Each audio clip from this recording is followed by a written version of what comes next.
What's going on, everybody? Welcome to the live stream. So I got a mass conglomeration of just a bunch of average Joes on tonight. All right, we don't have any specific topic. I figured we just open up the floor and just bullshit. But again, I can't stress this enough, guys. I got average Joes. So I got a couple familiar faces. You may or may not have seen some before. But first and foremost, got good Bruce Camp Arment. He's a regular. Got Les Pegasus Test. He's also a regular. I have Santiago, who has been on a live stream or two in the past. And then I got Will. He's a one shepherd black hat instructor, right? You picked up your black hat, right? All right. So black hat instructor, one shepherd. And then I got Joe D'Amico, which I believe is a green hat instructor, right? One shepherd? No? No hats. No, he's got one more semester to go. Wear my boonie. Put that green hat on him. Yep. All right. So in any event, guys, that is our panel tonight. Again, just a bunch of regular dudes. So don't have a specific topic. I figured, we can entertain questions from the audience. I do have super chats enabled, so that is one way to get your topic addressed. But I figured we just open the floor. There's a whole bunch of shit going on, guys, from domestic stuff to guns and Ukraine and all this other stuff. I figured we got more than enough to talk about tonight. So first and foremost, I want to open up the floor to, and let me preface this that, with the Republican primary come up, I got two dudes that I have in mind that I really like. One of them is Ron DeSantis, and he's kind of my forerunner right now. And that's the one I'm going to be voting for as of right now. But there's other people that are coming in the race or may announce that, might have my eye. Although I voted for Trump twice, the stuff that he's done with guns over the years, kind of rubbed me the wrong way. And so if he wins a nomination, absolutely vote for him. If he wins a Republican nomination, that's kind of where I'm standing right now. But I saw the CNN town hall with him the other night, and I gotta say, not being like a Trump forerunner guy, I gotta say that was pretty good. The only thing that pissed me off about that town hall that I didn't think he did good was when somebody called him out on the bump stocks, right? And he was like, "It's nothing, it's insignificant," or something along those lines. I was like, "Man, fuck you." That's not why I am not voting for you in the primary. So. Any event, I want to open that up because I thought he did a fantastic job during that. What do you guys think? Well, I'll jump on the grenade since it's tradition. He did well on that. I saw enough clips of it that I had to go back and find it online and watch the whole thing. And I think the real telling thing about how well he did is the fact that CNN ended that thing 20 minutes early. So that tells you how he was winning and knocking it out of the park. I don't really think you could call it a town hall, though, because in my opinion, it seemed like Trump versus the moderator, almost like if you had two candidates duking it out.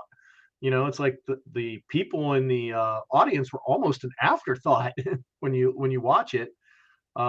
Although, I think the moderator on that one was clearly surprised at the beginning when Trump walked out to that standing ovation. Like, I don't think they expected that to happen at all. But I thought Trump handled himself well up to the point where I was even like, damn, where was this guy in 2020? That performance would have sealed the deal back then. So he did good. He came out swinging. I find it interesting about the whole Trump thing right now anyways, because I am firmly in the belief that the Trump train has to just run its course for us to get anywhere further. He's not done yet. America's not done with him yet. And until they are, he is going to be such a factor that he's going to suck up all the oxygen in the room.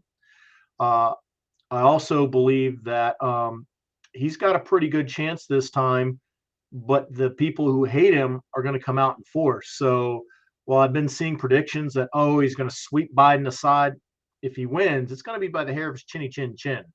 It's not going to be any commanding big, like, wow, Trump came out 20 points of lead, kind of like DeSantis did there in Florida. No, it's going to be by a point or two at best. And we'll probably be right down to the wire. Yeah, I agree with you. Also with Brent, voted for him twice. Loved everything when he came out the gate back in 2016 when he was running. Said all the right things for us. But being a being almost a single issue voter, Second Amendment kind of comes with the territory where, some of the things he's done, uh, totally disagree with, but I mean, he's so great at so many of the other things and the other subjects and issues that are, that a lot of Americans, a lot of patriots, hold dear to their heart. He's singing the same song. I mean, I'm going to lean his way too. I mean, of course, if DeSantis gets up there, then, it might be another story, but, um, yeah, looking forward to that because, I mean, this shit show we're in now, it's got to end, man.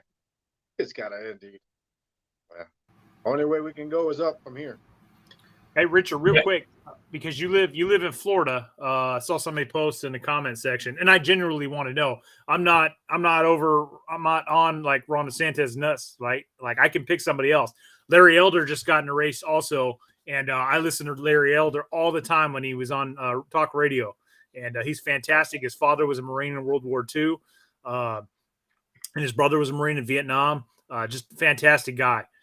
So he's another guy that I would love to see succeed, but I don't know if he's got the backing right now. Right. Yeah. But, anyways, I digress. The comments, somebody mentioned something about guns pertaining to DeSantis. So can you enlighten us, being a Florida resident, like what are they talking about, and what's your 2 cents on that? Well, I'm not sure exactly. He just recently signed constitutional carry last month or 2 months ago. As far as negative, he seems pro 2A to me, as far as I can tell. I mean, I don't have any info to the contrary. There might be some stuff out there that I'm unaware of, but as far as I know, I mean, he did lag a little bit on a lot of the issues, but he eventually, he stepped up. He signed the bill with constitutional carry here in Florida. He backs the law enforcement community, telling them, making sure the citizens understand that, listen, these guys got to do a job. And sometimes it includes up to, allowing and encouraging the civilians of Florida to, they have the right to self-defense, you know, sort of, sort of giving that security to the citizens as well as to the law enforcement community. But I mean, Second Amendment issues, again, I mean, I'm unaware of anything that he's done, to infringe upon those rights here in Florida. So a couple guys posted, says Florida restricts 18 and 20-year-olds from buying long guns, and then somebody else said something about him supporting red flag laws. Do you know anything about that? Yeah, it's called HB long guns, that was 269. changed a couple of years ago. Used to be 18.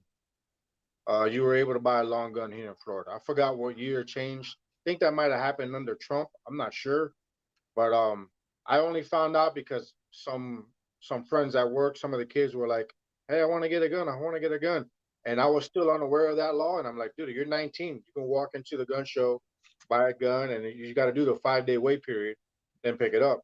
But when they went, they found out, they're like, "Listen, they're telling me I can't." I'm like, "That's weird. I always known it to be 18 years old to buy a long gun, 21 to buy a pistol." So that changed. I don't know what year, but I mean, if that was him, then it was. But still, 21, you get a long gun. I mean, we got the gun shows here in Miami. We got gun shows every month, and they're always full. They're always full. I mean, the gun community down here. They got a lot of backing. I mean, if they didn't, they wouldn't have as many gun shows that they have down here. And the sizes of these gun shows, I mean, there's 2 or 3 circuits that they come around every 2 months. So almost every month out of the year, I got a gun show. I had a thought about that. Some of the dudes in the comments are making some valid points about DeSantis, but I don't know if people. I mean, I don't know. I never had an original thought, but like, what happens if he wins the presidency? Then what happens to Florida? Like, don't we kind of need Florida to? I feel like he'd better serve the country as like whatever he wants to do in Florida, he can. But like, God forbid that we lose Florida, then. I mean, he's the president, but then what happens after he's done? If he's in there for 8 years or 4 years, Florida could flip or something, and then Yeah, that's a major concern a lot of people down here have. They're talking about. They're like, when DeSantis got into the news and the headlines, and he was gaining steam and doing all these things, a lot of people were saying that, hey, we need to, he needs to stay here. Like, leave him alone. He's doing great. Let him continue to do that. But I mean, we'll only know if he decides to run. You know what I mean? But I think it might be a detriment because yeah, Florida's sort of a flip state. I mean, it's mostly red, but down here where the big city is, a lot of blue. I mean, the last election, we swung red. But again, I think a lot of that had to do with him doing what he did leading up to the election. So yeah, having him gone, it might have a negative effect. But Well, that's it, and that's why he's my forerunner, right? I want to win. I want the best possible guy that can win. And I look at Florida, and I look at those those blue districts. Like you live in Miami, which is blue, and they flipped for him. So it's like I'm looking at this, and I'm like, hey, dude, the guy's a naval officer. He's got a beautiful family. He's well spoken. In my opinion, he presents himself like a leader. And look what he did in Florida. For the most part, it's always a toss-up state in the elections, and he just completely dominated there. And I feel like, hey, he might be able to do that across the country. And it's crazy. I mean, people are always shocked because that Miami's blue, because the Cuban community here in Miami, I mean, they're from Cuba, from a communist fucking country, So their grandparents and parents, and still some people that I work with, they're coming over from there, from communism, and they're like, how with the predominant Cuban community and even the Venezuelan community, that we have here in South Florida. It's like, I don't understand how we're blue. It's a lot of the transplants, but I mean, it's shocking because the amount of people that are here, we're over 3 million or close to 3 million just in Miami-Dade County alone. And the vast majority of that is Hispanic from South America and Cuba. So, I mean, why it's blue, I don't get it. That's an interesting point you bring up, Rich, because like I grew up in the Florida Keys back in the 80s and stuff when the Mariel boat lift came along, and like you can find no more anti-communist people than somebody who's come from Cuba. Exactly. I mean, I would think that would be a big thing even now, like just paint your opponent as a communist. That would be almost guaranteed victory. Yeah. Did you guys, somebody wrote this in the comments, but did you guys see DeSantis was in Israel signing legislation for Florida about hate speech? Yeah, I got a comment on that because I've seen this comment several times too, where they're saying DeSantis is in bed with the Zionists. Listen, guys, he's from Florida. Anybody running Florida has got to get along with the Jews. That's the way it's always been. Every time we have a presidential election and they're talking about winning Florida, everybody's out there kissing Jewish butt to try to win Florida. It's been that way my whole life. And as Santiago said, the Cubans are next. Two things you don't do in Florida. You don't badmouth the Jews and you don't badmouth the Cubans. That's a good way not to win any election. So anybody that's from Florida, it just comes with the taking. And I'm sure this was a calculated plan of his. While all of us are sitting there going, or a lot of you are sitting there going, hey, this is like a negative thing to see my politician in another country signing legislation for my state. I guarantee you that there's a big part of the Jewish population that's like, right on, that's my guy. He's got my vote. So I think you have to think of it. I think you have to think of it like that, guys. I mean, you've got Republicans or Democrats, but we'll say Republicans around the country, and a Republican from Florida is going to have a little different perspective than say a Republican from Texas. Yeah, so you have to cater to your base and to those people that are supporting you, and sometimes it's big community groups. Just to steer off of the DeSantis thing, I like that Trump was like, I thought that he was sharper than he's ever been on that what turned into a debate. Like he was like switched on pretty good. He seemed like super chill, and then I don't think he let that woman really she was just trying to drill him on the January 6th. Remember, as soon as it started, just on and on and on. And he was like, he said what he said. And I mean, they said that he lied like for 10 minutes straight or something. But I mean, I don't really think I didn't hear anything that was crazy. I mean, he said what he said, but I think that they were so upset that they made the mistake that they were thinking he was just going to fly off the handle, and he just turned out to be like super coherent, in my opinion. And he just kind of like hit the points, and like, I mean, he would say something and there was just like applause. You know what I mean? I think it just totally went the wrong way for them. But I think Les is right. I don't think we're going to make any progress politically until Trump is done kind of doing his thing, or at least until he's had another shot. Because I don't see it. Like, I don't see things improving politically until he's kind of out of the sphere, for better or for worse. I like the guy. So I couldn't agree more on that one. Like he reminded me of when he first ran, as opposed to, remember his first debate with Biden during the last election? Like, he was awful. But that town hall the other night, he was spot on, man. He brought his A game.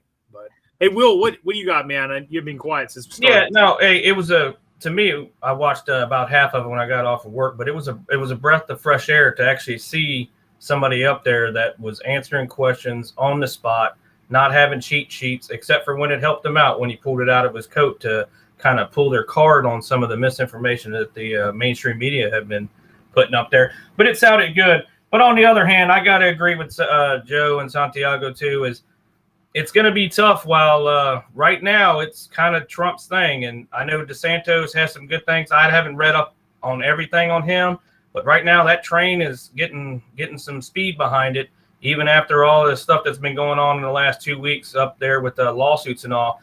That's why I think DeSantis is kind of waiting to see before he throws that hat in the ring to see, does he let Trump get this one, or at least attempt, and then try to get his next 2 terms?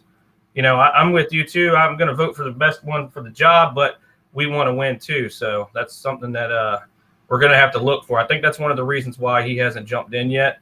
But like Santiago said, I got all my families down in Tampa, the old Cuban community too. It's hard to see where some of that, a lot of blue down there, especially knowing how, grandparents and all that came over, they are definitely not for that type of living, the socialism and all communism. So big cities, though, I live in Virginia, so you know how the big cities around here can change an election. You could be all red all around and have 2 pockets of big city that's blue, and it can flip. So, did you guys? I don't know if you've seen this, but I've seen at least one. I don't watch too much television, but I've seen at least one DeSantis for president commercial already. I don't know if maybe that was like a one-off they tried and they didn't go anymore with that, but I've seen at least one. Was that a DeSantis or a PAC that was kind of saying, hey, we'd like for him to go, or was it actually saying, this is sponsored by DeSantis? That's a good point. I didn't notice that, but maybe you're right. Maybe it was a PAC or something, because I've heard it was like, oh, this, things need to change and blah, blah, blah. DeSantis is the one to do it. But I also hate, because Trump is like a dog. Like he already was going after DeSantis. I'd hate to see them go at each other because I think it just would divide already divided party. But I know Trump will just let him have it if he lets, if DeSantis puts him in a position where he'll leave himself open to that, and it would just look ugly, So I could see that going on if DeSantis looks like he's doing well or something. I think it's gonna be pretty ugly for the primary primary. Yeah. They're shooting for that ticket that might say Trump-DeSantis on it. So then you'll get, 4 years as a VP and then maybe 8 years as the president. So you never know. Yeah. They've been known to talk some shit about each other and then start scratching their backs. Yeah, like Kamala and Biden. There you go. I was gonna say, just like Kamala and goddamn that was ugly. Yeah, and now they're buddy. And Trump is the master of that, right? He's the master of totally destroying somebody and then turning right around and shaking his hand, talking about what a great friend he is, or vice versa. That's the problem. Part of the problem I have with Trump is, and we knew this going in, but he has no morals and no allegiances in any way whatsoever. He's a Democrat. He's a Republican. He likes killing babies. He all of a sudden he's throwing judges in that'll overturn Roe versus Wade. He just bounces around like a pinball, just whichever way he goes, and that's how he runs his political life. But at the same time, listen, if you put a DeSantis Trump ticket out there, I don't think it'll happen because I think it's too great. I think it would be just a wet dream come true. I mean, that'd be amazing, right? I mean, who could defeat that? That's everything. Except for, the one issue you all had brought up about what happens to Florida. But I think that whoever follows DeSantis in Florida is going to just ride his coattails in. you're not going to have, I don't think you're going to have a big swing to like a Democrat governor in Florida after as popular as DeSantis is and as popular as it seems like his policies have been as a whole. So at least I hope not. I wouldn't be too worried about that. The reaction to this, the people here in the state seem to suggest that. Now, I know Brent had said earlier about the with Trump and the guns, and where he was just frankly said, hey, the bump stock ban came out. I allegedly went with what the NRA said. We weren't worried about it at the time. And now that is a big issue, especially with your frames and receivers and your help me out, guys. Well, the one that just came through with the short barrel, the pistol brace. So the guy that asked that question, so that's a big issue. The guy that asked that question brought up pistol braces too, right? And Trump didn't even acknowledge the pistol brace, from what I recall. Maybe I'm wrong. I don't think he said. He totally just hand waved it away. So that right there, it tells me, like, I don't think he's going to be. I mean, we've already seen, guys, and I pulled up a comment earlier about somebody saying, with the whole take the guns and then do process. Like, you had that, he had the fucking, bump stocks, and, you have his own words saying, like, oh, that's not a big deal. What's he going to say about pistol braces, right? He's going to probably say, oh, pistol braces, no big deal. Guys, he's a New York liberal. Or at least he used to be. Now he's like somehow the bastion of conservatism. I'm looking at DeSantis and I'm like, hey, COVID-19 hit, and what did he do? He kept the state open when everybody else was on, even our own Texas governor was on the COVID-19 shutdown fucking nuts. So that's why he's in my mind, he's got a proven record right there. And that's why he's my front runner. Well, I mean, he's not in the race yet, so he's nobody's front runner, Brent. Till he declares, I mean, right now, the people actually declared and running, Larry Elders and this Vivek guy, he's saying some of the right things and stuff. But I'll say it again, the Trump train has to run its course, because even if Trump's not the guy, Trump can decide who the guy is. And the problem with Trump is his ego is so big, he won't accept being the kingmaker. He has to be the king.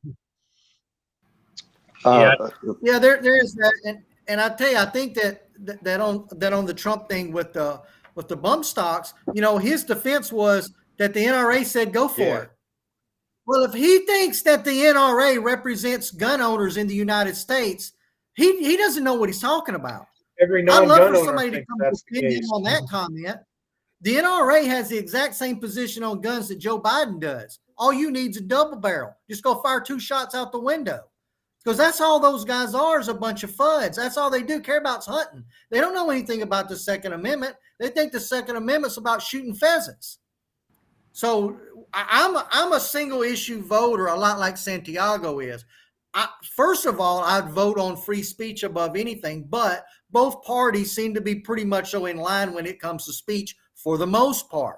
Where's the big difference? Second Amendment. That's where the big difference between the two parties is. Doesn't matter who you are. So, sure, when I see somebody like a Republican president like Trump going after guns on his own, not without Congress, it wasn't Congress not that Congress passed the bill and put it on his desk and said, we've got a veto-proof majority. Either you sign it, and if you don't sign it, then we're going to come and we're going to have enough votes to overthrow your veto. That's not what happened. He went out on his own accord, came up with this idea himself and signed it through an executive action. That's the Second Amendment president you got. So when somebody asks me, am I on Biden's nuts? I want to know, why are you on Trump's nuts? Yeah, it was kind of a knee-jerk reaction too. And I think it was the same way down there in Florida too, where something bad happens and, everybody's all nervous and, instead of looking at the big picture. And you're right. We're in where we're at now with them doing the frames and receivers and the pistol brace.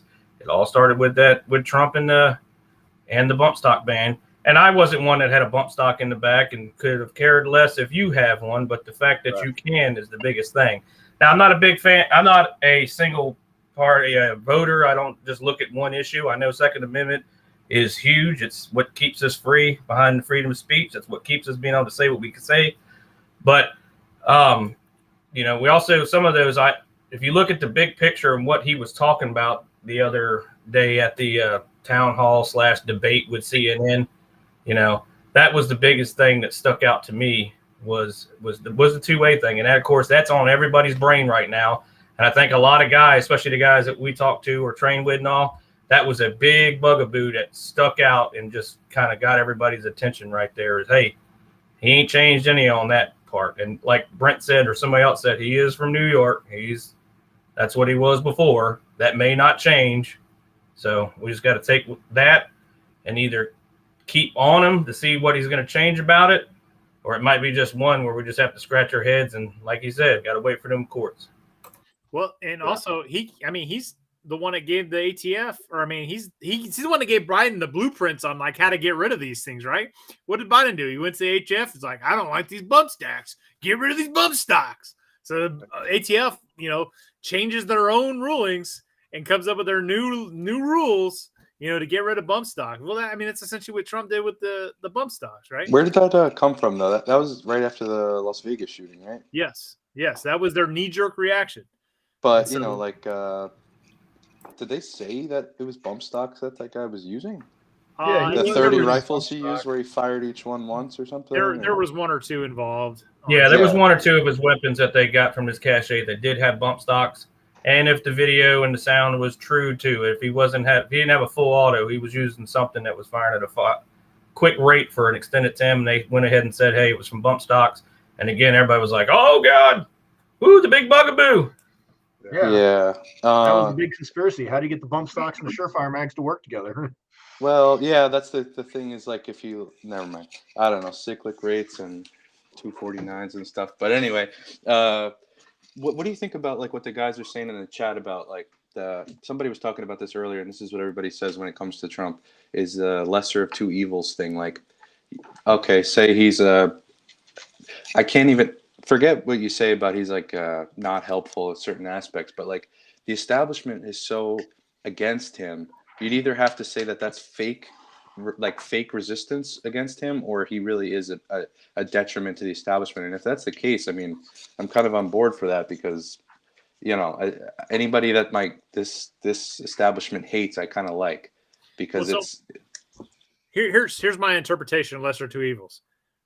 If Trump gets a nomination, he's the lesser of an evil than Joseph Biden. Yeah, but that's how we got in this place, in the first place, because everyone said, "Oh, I'm tired of the, unless you whatever you want to believe about the election, because I believe certain things about it." But a lot of people were like, "Oh, like I'd rather just vote for Biden and go back to normal, and he's not as bad because even though he's crazy and old, at least things will even out." And then like the country immediately got like 3 times as bad, but like. Whatever you want to say, if that's his fault or not. But the fact is, like, I bet you that wouldn't have happened to the extent that it has if he had a second term. So, like, people saying, "Oh, I'm not going to vote for him because he doesn't this certain thing." But what's the alternative is more of this what's been going on. So, like, it is like a more mature point to say, "Oh, is he really supporting us?" Yeah, but like also at the end of the day, you're just going to get more of what's happening now, which I don't know how much further we can go down. I mean, unless you guys like that sort of thing, but I'm not really for it. I'd like things to get better. Yeah, I mean, the thing you have to remember about an American election is like this. Originally, I mean, didn't he run for the Democratic nomination originally? Then when he was sure he wasn't going to get it, he jumped ship and went to the Republican side and got the nomination. But either way, what I look at, regarding that, when he was in office, the things he did was, America first, which sounded like whatever racist to a lot of people, to some groups. But I mean, he did take our country's well-being into consideration. Like, stop sending money overseas. Let's focus on issues we have here, within our borders. One big thing was, the veterans, the VA, like trying to restructure all that, and putting focus on issues that we had here within our borders, which a lot of people like. And while he was doing that, more and more people were coming out in support of that, because for a while they were scared to agree with that narrative. They were scared to agree with, well, yeah, why can't we like take care of our own first? why can't we secure our borders and protect our, our families and children in our country? And yeah, if we have funds left available after we take care of our country first, we'd be more than glad to help out, other states and other countries. So when he started doing, he was saying that, then he actually started doing it. And then, the Trump train started gaining steam. And then they try to push it into a narrative as racist, like, he's letting people overseas die, or he's not caring about this, not caring about that. But I mean, when he was in office, he did a lot of great things, a lot of positive things. I mean, the tax code that he redid, I mean, companies were committing X amount of dollars for bonuses here and there. They were coming out like, hey, we got all this extra money now because now we don't got to pay these fucking feds, and we can take care of our employees and expand and create more jobs and do these things. And that's just one aspect. I mean, there were several other things that he did that made huge impacts on, the blue collar guys, us guys that are working 9 to 5 and, coming home with a paycheck. But, everybody wanted to turn that around into something else. But just with that alone, okay, forgetting the Second Amendment issue, just with that alone, I respected him and I gave him my support. And then, it got better and better for me as he was in office. Then we got the fucking retard now, and this shit, it just fell apart so quick. Well, think about this too. For the guys that think that it's all like a different side of the same coin, think about his pro-life position that he's kind of on now, and regardless where you fall on that, he's not on. I don't think it's two sides of the same coin just based on that, because he's taken a pretty hardline stance on that, like on the pro-life thing. And like I said, regardless of where you personally fall on that, I think that's a good indicator on like where he's at with the politics. Like, I'm not sure if he'd say, oh, he'd support pro-life, and then he'd be like, we don't need guns. You know what I mean? It seems like he's pretty, and he even said in his town hall, he's like, we need to cherish the Constitution, after that woman was trying to get him to say that he should abolish the Constitution, because Trump is like a New York bullshitter, and I know exactly the type. But he'll say stuff, I get it, but like in his heart, I mean, he's talking about pro-life. So I don't see him being so far on one side, and then he's going to, flip on some other huge talking point or huge value point that the right has, like guns, after being so to the right on pro-life. I just don't see it being that big of an issue of him flipping. Yeah. Well, I mean, no nominee is going to check off every box for everybody in the country. That's just the bottom line.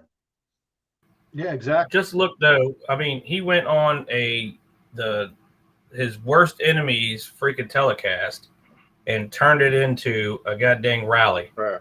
I mean, he was able to speak to so many people on the other side to say, "Hey, bitches, I'm still here. Yeah. All right, it's been 2 years. I warned you. Look what happened. Everything I said on that debate, the second one, it came to pass. Yeah. Tell me where I was wrong. You guys hated me so goddamn much, but look at us now.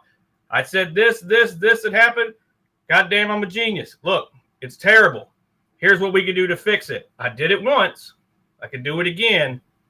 But we just don't need no fucking shenanigans over here with the vote, which pisses off a lot of people. Maybe tone that down a little bit, but just keep saying, these are the issues. This is what I said was going to happen. And look what happened. I was exactly right on almost all my points. And keep pointing out where things are wrong. Throwing in there Afghanistan, I think, knocked it out, gave guys who did not like about the bump stock answer to remind and throw in their face, hey, but they fucked up Afghanistan and they're messing up here in America. And, so it's going to be hard right now for anybody right now to touch him as hot streak he is. And like I said, he pissed off so many people on all the other little networks and shit that CNN trying to do the right thing or just trying to not fold up, had Trump on there again, and here we're off and running. I don't think that was their intention, but hey, just hats off to CNN at least, because it's like they could have packed that audience with a bunch of lefties, and clearly they didn't. Because and I thought for sure we were going to have some guys off to the side that were going to play the game and then come up there and try to get a gotcha or something on him. Yeah. But you're right. The people that were asking questions, they I don't think that they thought Trump was going to do as good as he did. So they were like, maybe he'll bumble and stumble and start talking gibberish like, President Biden now. But nope. They had some good questions by some people. They had, and he was just on point. And again, it was a breath of fresh air to have somebody up there speaking coherently and to the points and not just getting lost and walking over here and bumping into stuff, so. I think one thing that everybody can agree on is that you think that the left was upset about the CNN town hall meeting. You let Trump win another election, they are going to blow their tops. But Bruce, It's going to be absolutely insane. And I'm going to tell you that I will be sitting back with my whiskey and I'll be rolling in it like a dog in corn. All right. I love to see these meltdowns that they have. So he may not be my first choice, but I think it was Santiago said he'll choose the lesser of two evils. And Brent said that he's going to vote for the candidate that can actually win. And that's my position too. Exactly. So if Trump rises to the top in this thing and my number one choice doesn't make it, then he's going to have my vote. And that meltdown after this 4 years, guys, it's absolutely going to be epic. It's going to break the internet. CNN's a company. They knew ratings were going to get dollars in their pockets. Hey, maybe we should just swallow this pride a little bit, put his ass on there once in a blue moon, get them ratings the best we've had in 2 years since he flew off on Air Force One. I mean, their numbers were astronomical. So they're not stupid. They're going to play the, hey, now we're going to be fair and balanced. That's why we brought Trump on, right? We're going to be fair and balanced. So start bringing in viewers over. And they may turn, as soon as they turned them off, they were talking shit about him again. I mean, the lady that was on his picture right there was on there trying to, talk smack on MSNBC and on CNN and all the little internet sites. So, it's working in their favor too. It gives them something to talk about. I want to address this comment real quick for a guy who's got a very appropriate name for himself. Liberty is not voting for the lesser evil. So I guess he thinks Liberty is assault weapons ban because not voting for the less of the two evils got us votes for Ross Perot. And who won that election? Bill Clinton. Now, he may be too young to remember, but what did Bill Clinton do? 10-year assault weapons ban. Yeah. All right. So you don't get to waste your vote and go vote for somebody that has no chance at all in winning. All right. Because if that was the case, I'd vote for myself because I got big plans for this country and I could do great things here. Brent would vote for himself and Les would vote for himself. Santiago would be out there trying to get the Hispanic vote. Listen, and you know what? And the Democrats would roll us every single day. All right. You've got to vote for who can win or you're wasting your vote. And I'm telling you this as the idiot who did this myself. But I learned my lesson. And I don't want you guys to have to learn it the hard way. That's why I'm telling you, vote for who can win. Vote for the guy that best aligns, or woman or whatever, best aligns his views with yours, but that can win, okay? I'd like to second what you said, Bruce, because look at how our system works. There's going to be a primary here for the Republicans at least. The Democrats maybe not because they have an incumbent.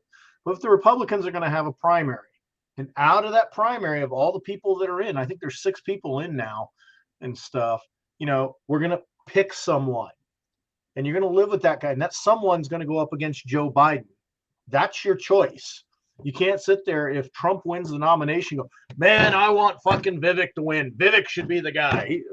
He's out. He's done. He's over with at that point. You got a choice, Trump or Biden. That's your choice. I can tell you write-in option won't help you either because in 2016, I wrote in General Mattis. Last I checked, he's not in the White House. Who's that guy? Who's that guy? I know you guys are going to mention it. Somebody in chat will know. The guy that's the Democrat. Oh, Kennedy. How can I forget his last name? He's one of the Kennedys. So listen, I'm loving this Kennedy guy. I absolutely fully support this Kennedy guy 100%.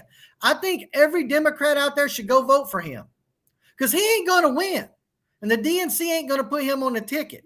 And if you do him, just like you guys did Bernie Sanders, and I can speak from personal experience. I got a family member that said, Bernie, Bernie, Bernie. She was all about Bernie. And we're like, are you crazy? Yes, she's crazy. But you know where it worked out? Because when Hillary kicked Bernie to the curb, she was so pissed off, she wouldn't vote for Hillary. And I hope that people do that for Kennedy. They love what Kennedy's doing, and they say, if Kennedy wins, I'm just staying at home. I'm not even going to play this game. That's exactly what I want Democrats to do. But for those of us that are conservatives, constitutionalists, Republicans, put whatever hat on you want in that category. Don't you be that stupid person and do that. Let the Democrats do that. You vote for the guy that can win. And if I could second off of Bruce again, there's a guy named Alexander said the illusion of choice is a hell of a drug. Look at these guys. Hey, look, Alexander, when you choose not to decide, you still have made a choice. You choose to accept whatever happens. Dude, they teach that at One Shepherd, right? Like, no matter what choice you make, you got to make a choice, right? The only time you fail is when you don't make one. We see, you know, what's funny about this is because like Doc's not on tonight, and Doc is like 100% anti-Trump, but he's 100% anti-Joe Biden too, right? But he's that guy that will go vote third party. You know, no matter how much you tell that guy, like, Doc, you're throwing away your vote, man. It's going to be one or the other. Like, when was the last time a third party candidate was elected? It's going to be one or the other. So you either vote for this guy or you vote for that guy. And Doc will be like, nope, I'm voting for fucking, you know, Mickey Mouse. Yeah. Joe Smokatelli with the third party. You guys watching this have to understand, we don't like that. We don't like that situation, all right? It's just how it is. That's all we're saying. You're absolutely right, Bruce. It's the simple reality. At the end of the day, in November of 2024, when we stand in that booth, we got a choice of two people.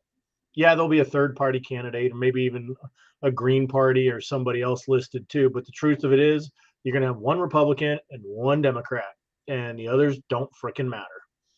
Yeah. Bottom line. I got to throw this in because somebody asked. So they said, what am I adding to my coffee? Well, it's not coffee. It's Crown. I'm adding it to some Coke here. Easy now. Easy. Brett, do you have the your velour bag? Yeah. Where's the bag? Yeah, save the bag. I need one. Can you bring Gentlemen, that for me? he's referring to called dibs on that Coca-Cola. Okay. Crown and Coca-Cola. Don't take this stuff out of context. What do you guys think about this guy was talking about? This concerns me because I live here. The whole state of New York was red except for 3 cities, and she still won. I don't know who she is, but Hillary. it could be. Oh yeah. So, like, I work all over New York, like up near Canada, out on Long Island, like all of New York, and I'm always on the street, so people feel comfortable just approaching me and talking to me about whatever.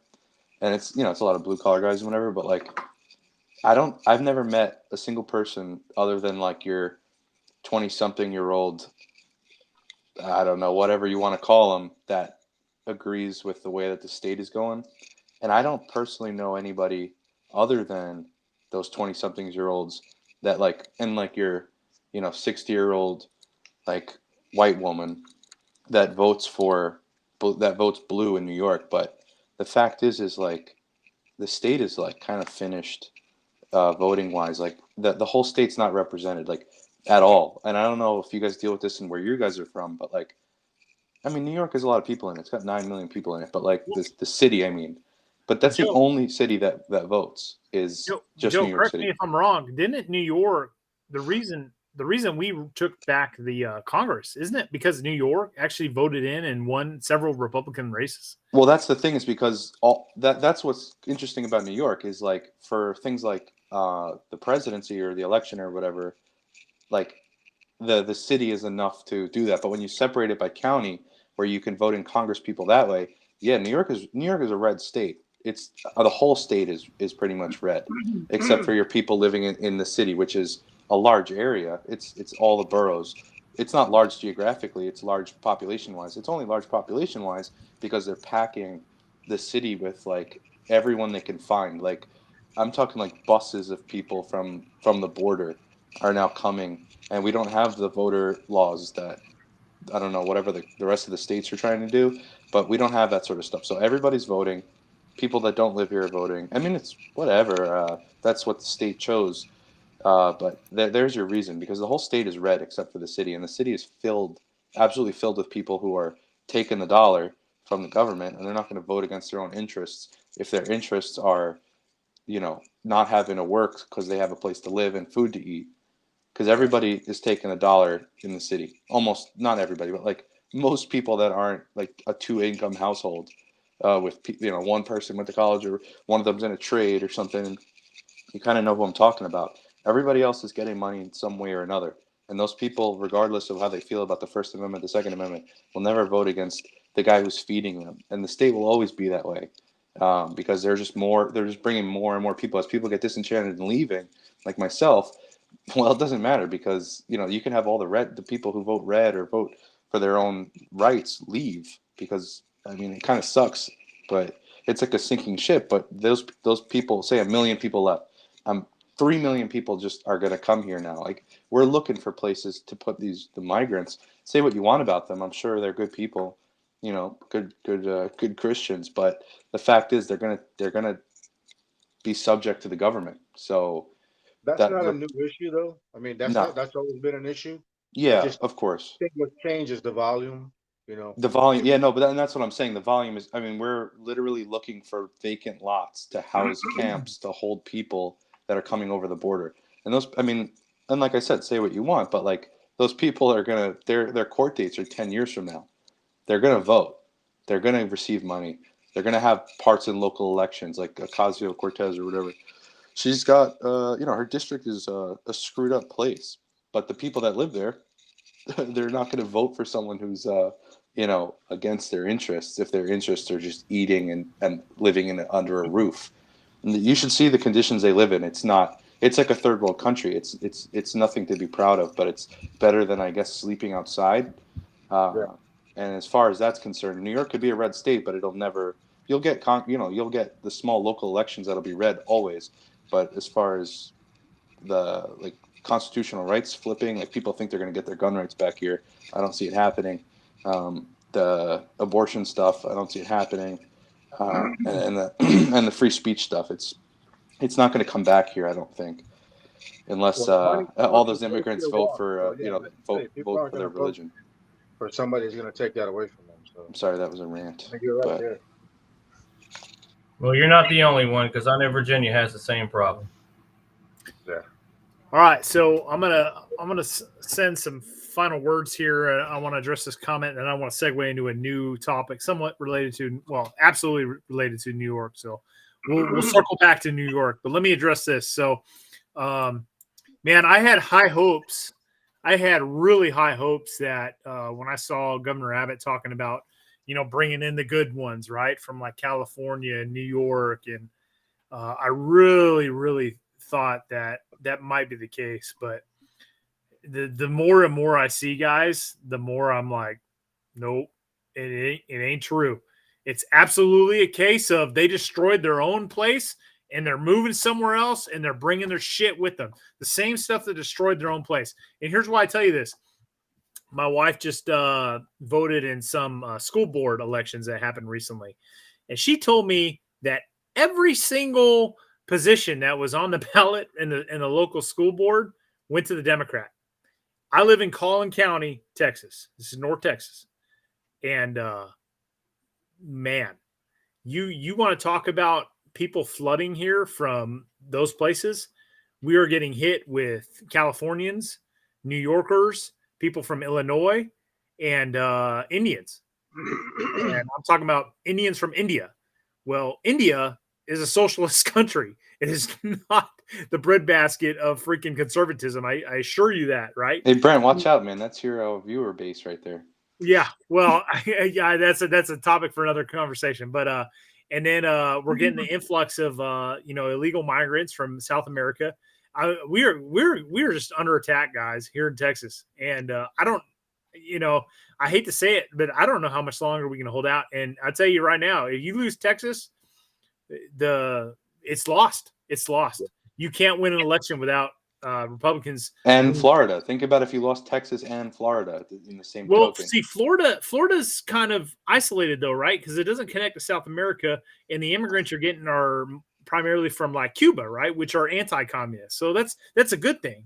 I'm just saying, like, say what was happening in Texas that you're talking about happens, and then you have Florida. Say DeSantis wins, and you have Florida open for whomever can pay enough money to win an election.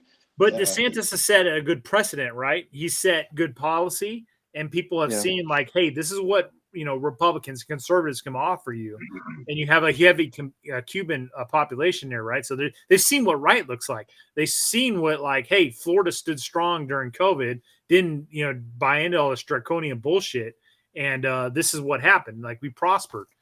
So they've seen what right looks like. Unlike Texas, where it's like, our governor Abbott has just been like, hey, come on over to Texas, bring your companies. Let's set up and don't bring your company, but leave your old workers. No, bring everybody here. And and we just had a mass shooting in Allen. So now, and some of the victims were Asian and Indian. And I just see those communities. Those communities are very tight knit communities, right?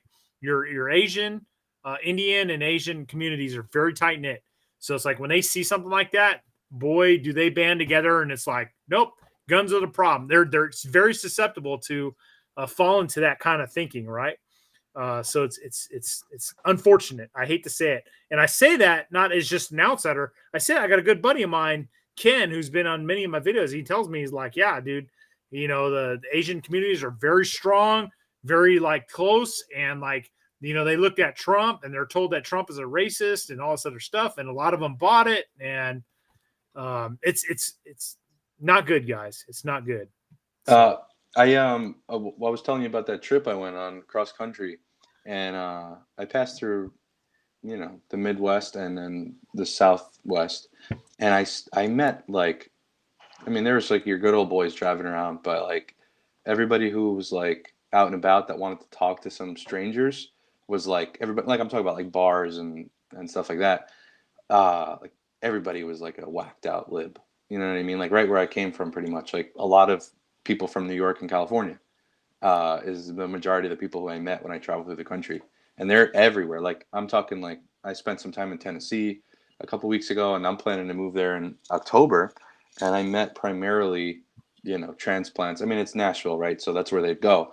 But like that's something I'm worried about too. Like I'm moving.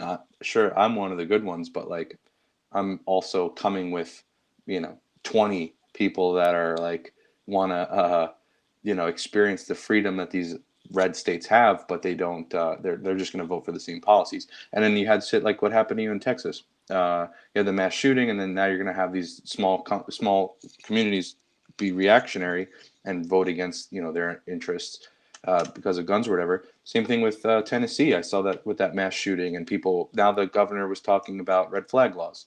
So it's like a virus spreading through the country, and no place is safe. So this is why it's important for everyone to vote who says like they don't care about voting, or they think that they're so safe that they don't have to vote. It's not the case, because the country is shifting now, and you have to vote harder than before. And say what you want about voting, but the fact is, like, people are coming to your state and they are voting. So you need to vote to offset them. Otherwise, the whole country's like, there's going to be, you're going to have like Wyoming, Montana, Idaho, like these guys are saying. But if you want to live in not a few states, then, if like you want to live in a nice, a nice spread of a diverse country of different, things, and not just out in the sticks, not out in the sticks, but you get what I'm saying. Like, if you want to live in a variable country and have rights, then you have to start voting, because these people are coming, and shit's going to keep happening. Shit's going to keep. There's a very good example of that here in Virginia, Joe. Right after 9/11, a lot of people came down here from New York and bought land. And you literally had the situation like down in Nelson County, a county in Virginia that had one stoplight and it blinked, didn't even bother to function and everything. Well, all these people come down, and I know what happened is all the New Yorkers came down and went, look at these hicks. They sold me all this land for nothing. And all the guys in Nelson County sold their land going, look at this damn Yankee gave me all this money for this land. They looked at each other. Now in Nelson County, there's lots of stoplights. There's a Vito's Pizza. There's chain restaurants. There's stores. And now the sheriff gets complaints about gunfire and stuff. And it slowly happens. They come in because they do bring everything that they like about where they came from, not realizing that that was part of the problem, and then the mom and pop restaurants in Nelson are all gone now. They're gone.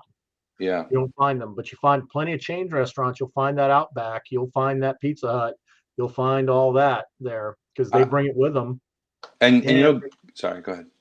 And to finish off is they come down because they have that New York money, which is good money. It's money that you can get by in New York, but down here out in the rural areas, that's money you can live by a king. And all of a sudden, well, mama doesn't have to work no more and stuff. And you own a bigger house and more land than you could ever have up there in New York. And so what's mama do? She's bored. So she gets involved in politics and she has mama's ideal life in her head. So she votes for all the Nerf World stuff, unicorns and rainbows, because, she has somebody to take care of the kids. She doesn't have to do it anymore. They can afford it. She doesn't clean the house anymore. They can afford to have somebody do that. So her time on hands is spent dealing with local politics. And that's how it happens.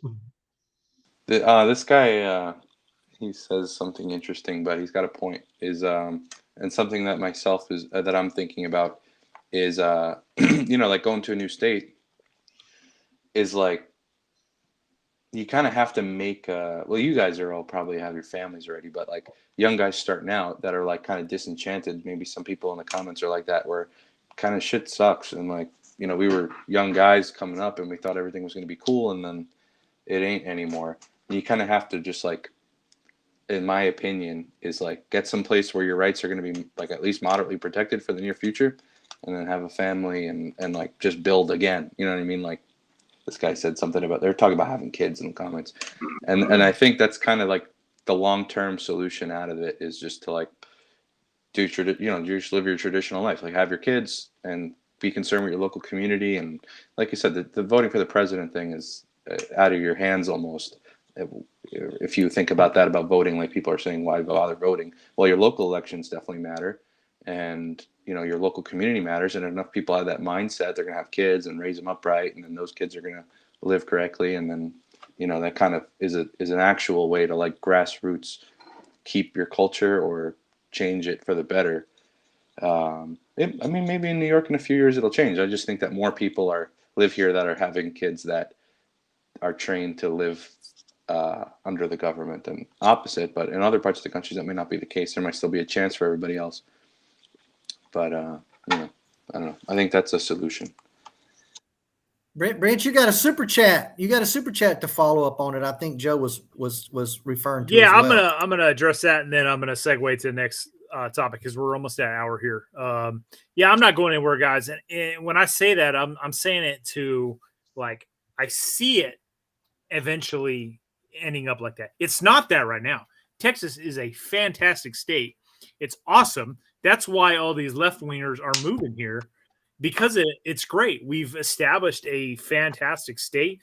North Texas is a great place to live. I've raised my family here.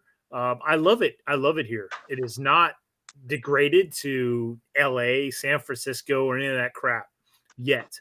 Okay. And I hope it doesn't. I hope it never happens. I hope I'm not foreseeing the downfall of us. I'm still hoping that the people that are coming here are good. It's just I see things that lead me to believe that no, we're not getting the good ones. We may be getting some of the good ones, but unfortunately, there's a lot of lefties that are coming here, and so. But right now, it's still a good place to go. I have no plans on going anywhere else, and I'm not one to run unless it turns into California.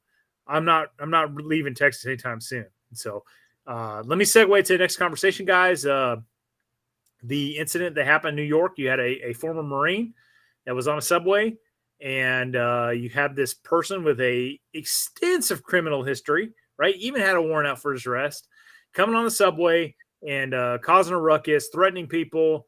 And this former Marine, along with some other passengers on the subway, subdued this individual, and in the process of subduing him, he ends up dying because the the Marine that was had him in a rear naked choke, which I will gladly point out to you guys was not a set in like full naked choke, because if you ever watch that full naked choke, man, freaking like 20, 30 seconds, you're out.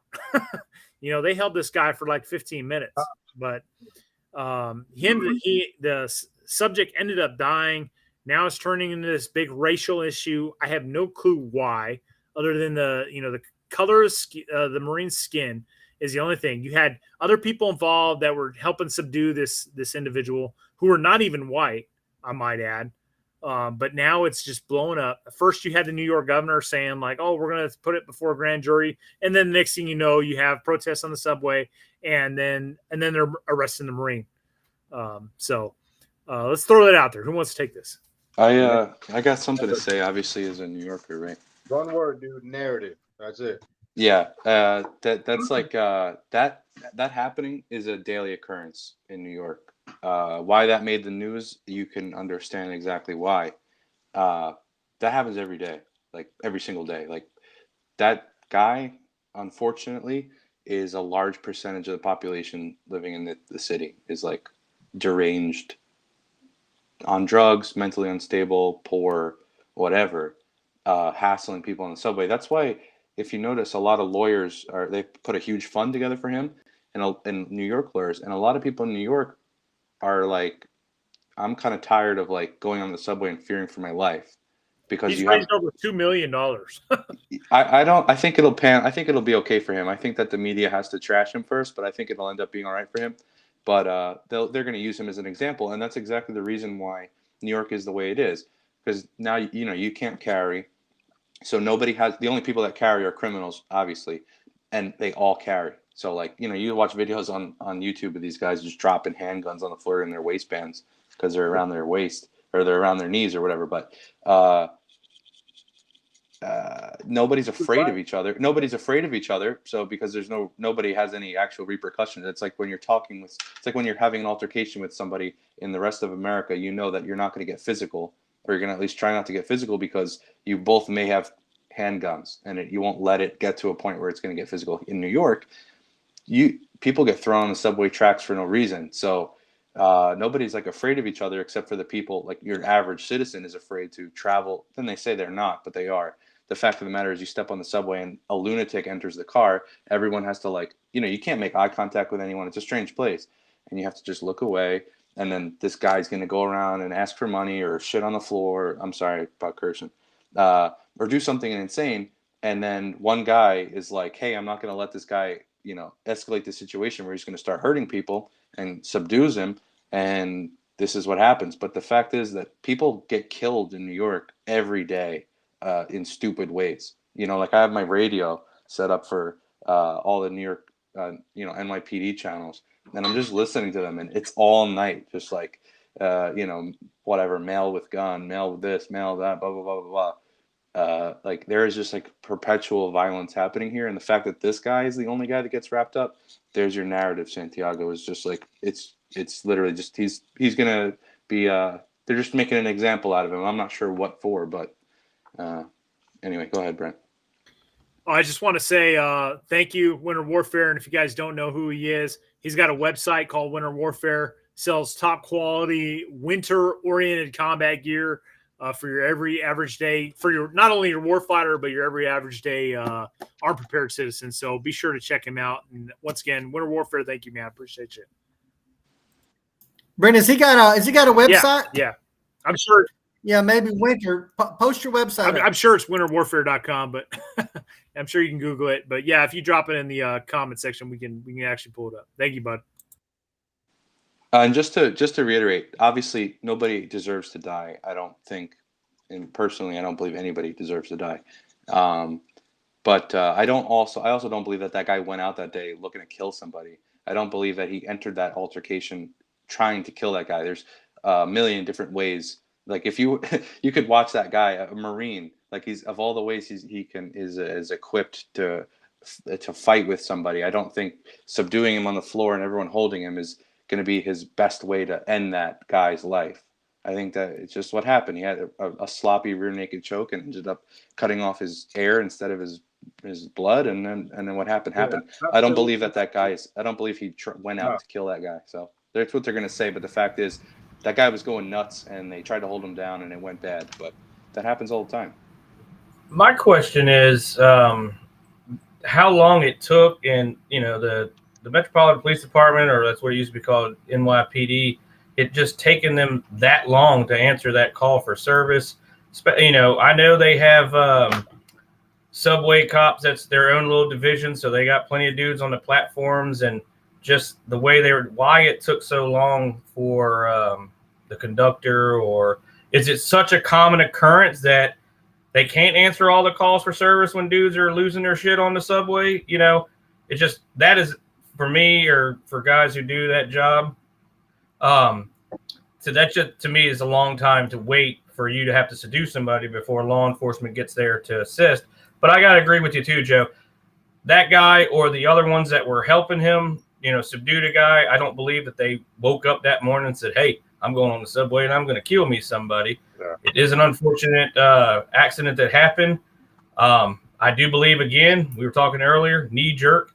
And that's what, everybody's, that bugaboo that's out there right now that they're going to talk about is, the race card. And it was because, the last time we had some guys shooting each other or killing each other, and it was a race thing. It was in the news for a few days.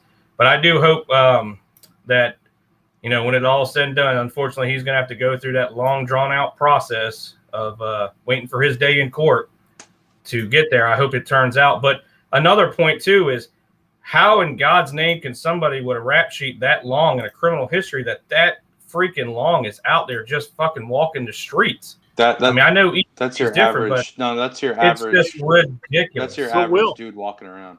Will, this apparently there's like a top 50 offender list for like the subway. This dude was on it. Yeah. He was part of the top 50 in New York. I just saw that on the news today. I know some New York lists that if you're on a list, you can't even come in the country, but that dude evidently can get free rides on the subway, brother. Yeah, they're just inundated with. There's no way to respond any faster. It's just constant calls for 911. Probably there's no way. It's not like they were like, we're not going to bother. I work with these guys in the subway all the time. They're just running from one station to another. So they're not just like that's their beat is that subway car, I imagine, or at least that track distance or whatnot. They're just I've never been to New York City for a reason. There's not enough of them. It's just call after call after call, and they're all just like, it's the same. Unfortunately it's these people that are mentally ill or on drugs, and you can't get to all of them in time. So there's no like you call the cops and the cops like, oh, I'm right here, I'll come. It's like, hey, I'll get there when I can get there because I'm on another call or another call. You don't in New York City, not for nothing, you don't see cops just sitting around doing nothing. I mean, they're standing around doing their work, but they're just going from one to another to another to another. It's just perpetual. And this poor guy that was, I guess, having a bad day and chose violence this day and probably most of his life, unfortunately.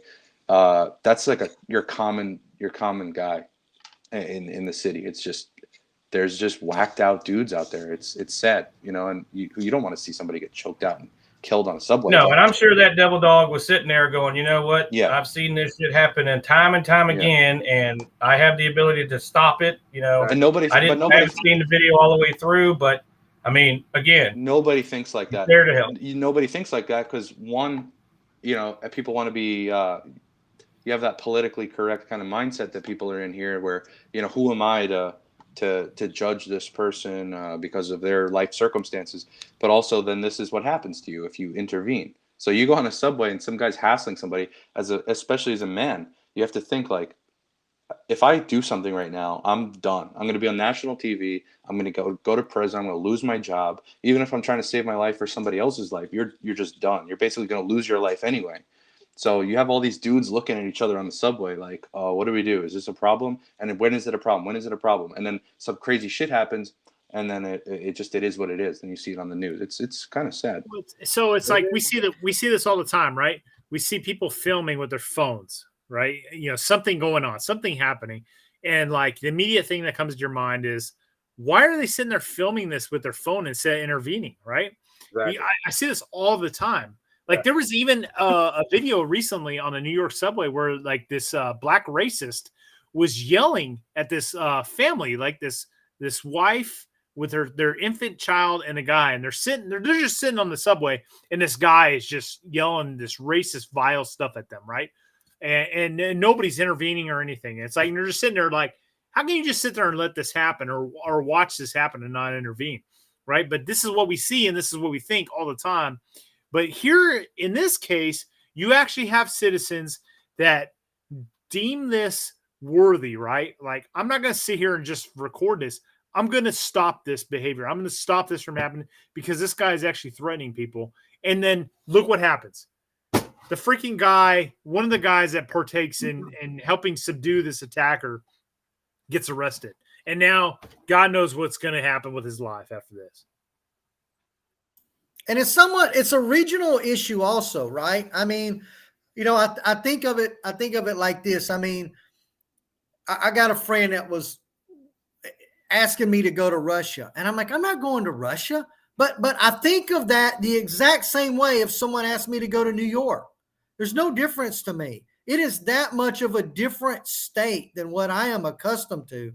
I want no part of it. If this exact same thing had have unfolded here in Texas, one, you would have never heard about it. You wouldn't have even heard about it. It wouldn't have even been a thing. And when Greg Abbott gave that Marine a medal, it wouldn't have even been on TV. No one would have even covered it. It just wouldn't have even been a big deal. It's a big deal in New York because it checks the racist, here we've got, you know, a fit, smart, white Marine choking out a poor black, victimized, pushed into a life of crime because of the system keeping him down, or whatever the case may be. It fits that narrative there. And so you've got people out, literally people that are protesting for this guy, for this attacker, for this criminal. It's like an upside down world, but you got states and you certainly have cities that are like that. And guys like me, man, I don't get it, man. I don't get it at all. It'd have been in the news. It definitely would have been in the news, but you're right. This somebody in the comments here is talking about watching cops watch a guy get stabbed. That's another thing with New York is a lot of the cops are like because they need them, are just people that, you know, it's a good job if you live in the city to be a cop there. You know, you're close to home and it's got good benefits and the pay is shit. But if you don't need much money because you're already getting taken care of, then it's cool. So a lot of cops, they're not police as you would see them in your town, where there's somebody who wants to step up and protect their community. It's more of like, I'm gonna be just a part of the machine, you know, so I have the benefits of living in the machine. So you have cops that will watch somebody, you know, watch a crime because, you know, also what's going to happen to them. They don't have any support, or they don't want to get killed by a hobo. I do see a lot of cops standing by and watching crimes happen. Just recently, I could tell you a half a dozen accounts of that. So that's part of it too. But the whole culture in New York is like that. So the cops don't feel safe, you know, protecting people because of this. Citizens don't feel safe doing this. So you just have criminals being criminals, and it leads to a really screwed up place, man. It's like Batman. It's like the Batman is basically how New York City is. And people will argue with me on that, because on your average day at the you know, your Eataly or something like that, it's actually kind of nice when you're eating some delicious food inside of a cafe. But out underground or out on the street or in the projects or like where New Yorkers live, it's bad. So these guys in the comments are pretty right in their assessment of New York. Dude, I get what you're saying, but I think at some point, you know, each of us, any individual, you know, you gotta have already decided, you know, how much you're gonna let, you know, political correctness or you know, concerns about anything that could potentially happen to you. You got to decide on, you know, how much you're gonna let that affect you in your day-to-day life, you know, because I mean, yeah, New York is heavily populated. I'm sure that shit goes on more times a day than say some, you know, rural town here in Florida. But that happens in every state and every city, every big city. You know, the amount of crime that happens on a daily basis, I'm pretty sure they're, you know, pretty on par, you know. I would like to think that if I'm out in public and I see, somebody being victimized, you know, I like to believe that I would step up and intervene in that situation. You know, I'm I'm pretty sure I wouldn't stop and think or hesitate to think about, oh, if I did this, what would happen? At least I hope I won't. You know what I mean?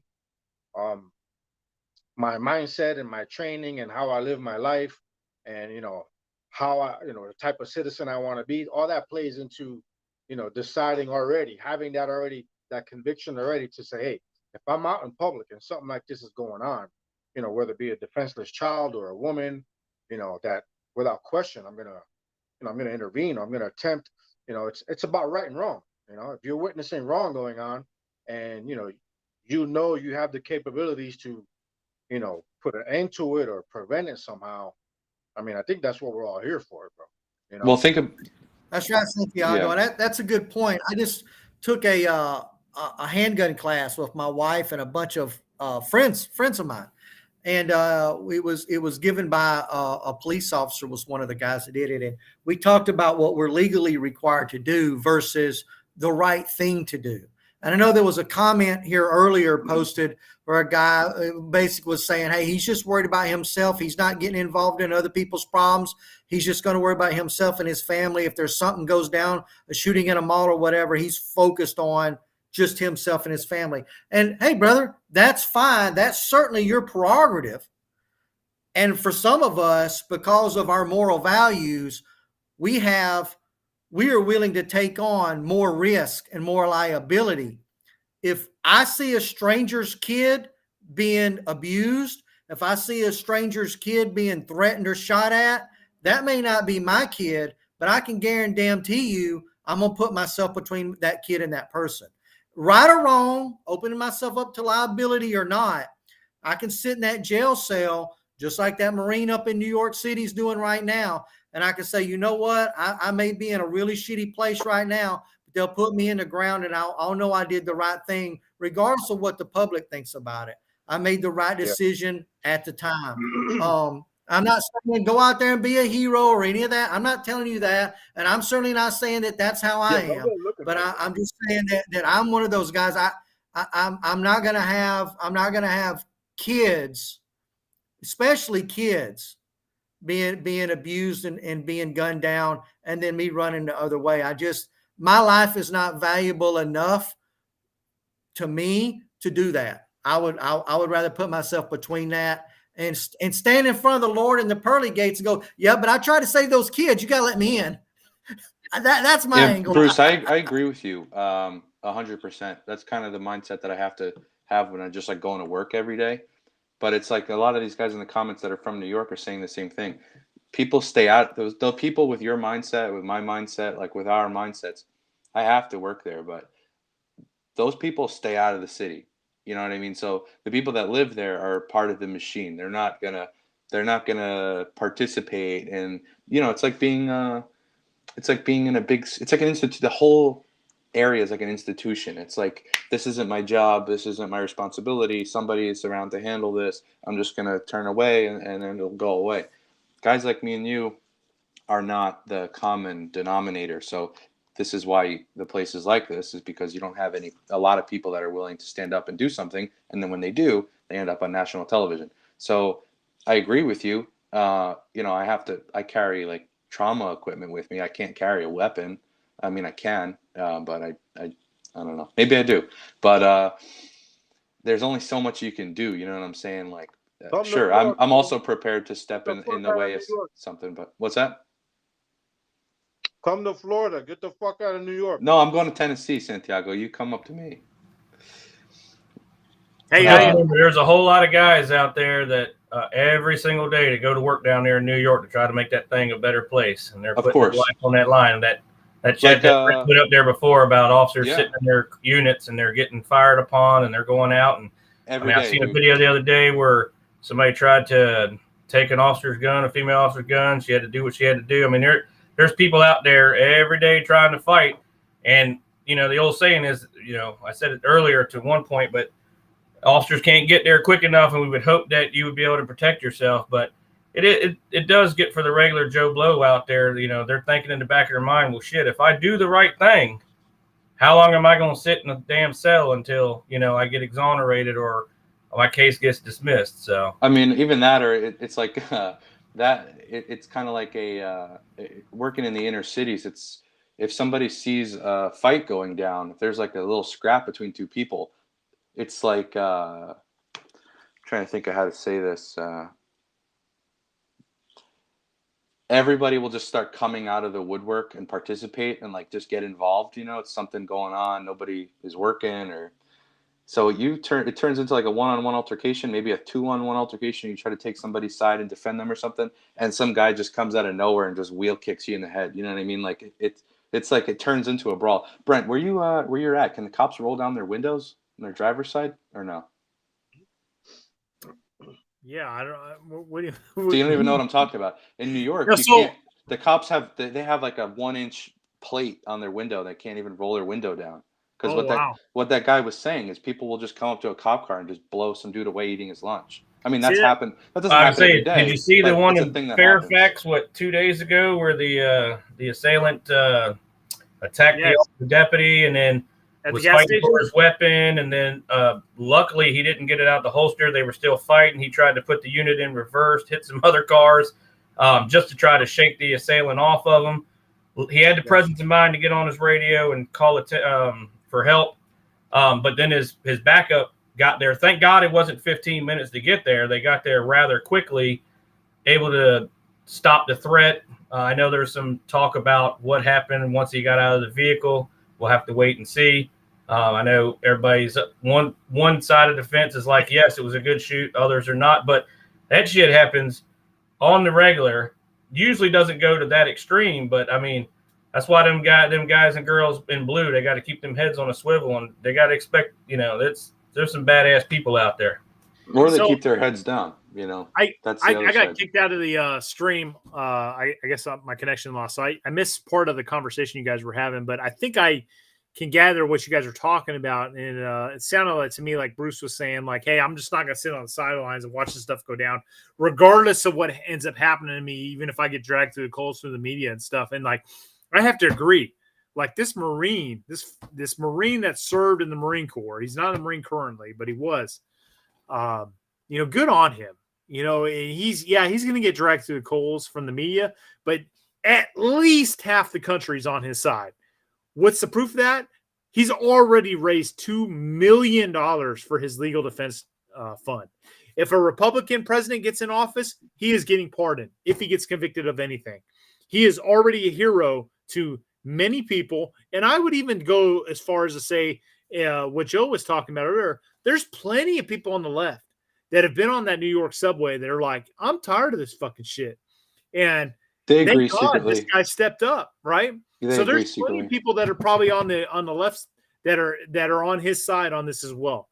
So I have full faith and confidence that, you know, he's going to be exonerated in the long run. Unfortunately, there's left-wingers in political office in New York that have to pander to their base and drag this guy through the coals. But in the long run, he's going to end up being a hero. He already is a hero, and he's going to be he's a hero. And yeah, I was reading comments when I saw this video and it first started popping up and stuff. I was reading all these comments about like people saying it's not worth it. It's not worth the liability. You know, just go the other way and blah, blah, blah. And like, well, no, fuck you, man. That's not the American way. You know, and I'm the same boat. Like if I was on the subway, like my family, I tell my wife and kids like, hey, go. Get out of here. I have to intervene. That video I saw where the racist black guy was just yelling down this family's throats. All these race. Have you guys seen that video? It's pretty disturbing. And nobody's doing anything. I couldn't sit there. That's every day, bro. Have you seen it? Yeah, but I see that every day. That's what happens. Yes, I could not sit there and be quiet if that was transpiring behind me. That's, you know, no different if it was a white racist talking down to a black family. It was a white family and a black racist yelling at this white family with a little tiny kid. I couldn't sit there and keep my mouth to myself. There's no fucking way. So I was just thinking the same thing. If you're one of those guys and you're watching me on this stream, I don't have that level of discipline. Just remember my face. I don't have that level of tolerance. It just ain't gonna work out that way with me. That's not saying that he's going out there looking for anybody to do it to. Just remember that. He's just saying that if it happened to come up that way, that he may not be looking, he may not turn around. He may have to go towards the fire to help whoever it is out. I'm just saying, just remember this face. I'm just not that guy. That's all. Because I don't want either one of us to have any trouble. We just had go on down the line and do the next. We just had a case in Texas. Guy got convicted in Austin. And if you guys don't know anything about Austin, Austin is literally a mini San Francisco in the state of Texas, right? It is not representative of the rest of the state. That's where all the California cats go. Yeah, exactly. They convicted a former Marine. I believe he's a first sergeant. So you retired from the Army. Sorry, I might have said former Marine. You retired from the Army as a first sergeant after 20 plus years of faithful service, and he was an Uber driver. And during the BLM riots, a individual approached his vehicle with an AK-47, and at some point, the Uber driver said that that gentleman raised his weapon towards him, and he defended himself with his pistol. Well, they just convicted this guy of murder and sentenced him to prison. So the governor of Texas has already said, like, I want the board to look into, the board of pardons to look into this case and examine this, because absolutely this guy was, put on trial as essentially a political prisoner, because Austin, Texas, guys, is super left wing, 100%. And there was video. I mean, there was a video that was showed towards him too, that's saying that the guy pointed his weapon in his direction. And, as anybody would think they would like to say, I'm not giving you the opportunity. If you have the intent, I'm not waiting for you to pull that trigger. I got to do what I got to do to protect myself and others. And dude's banging on my door with a freaking rifle, and I got a pistol. So, and I know you talked about it before in another stream. It's another sad case. I know it was in the news, and I know that the governor's looking to pardon your Bureau of Prisons there. So, and I hope so. And am I correct to remember that they actually talked about that at the little town hall meeting too, didn't they not? Well, so what I was going to say is with this left wing, jury and prosecutor used against this guy to convict him, secure that conviction, was they pulled up text messages between him and a buddy. You're talking about all of these BLM riots that were going on at the time in 2020, I believe.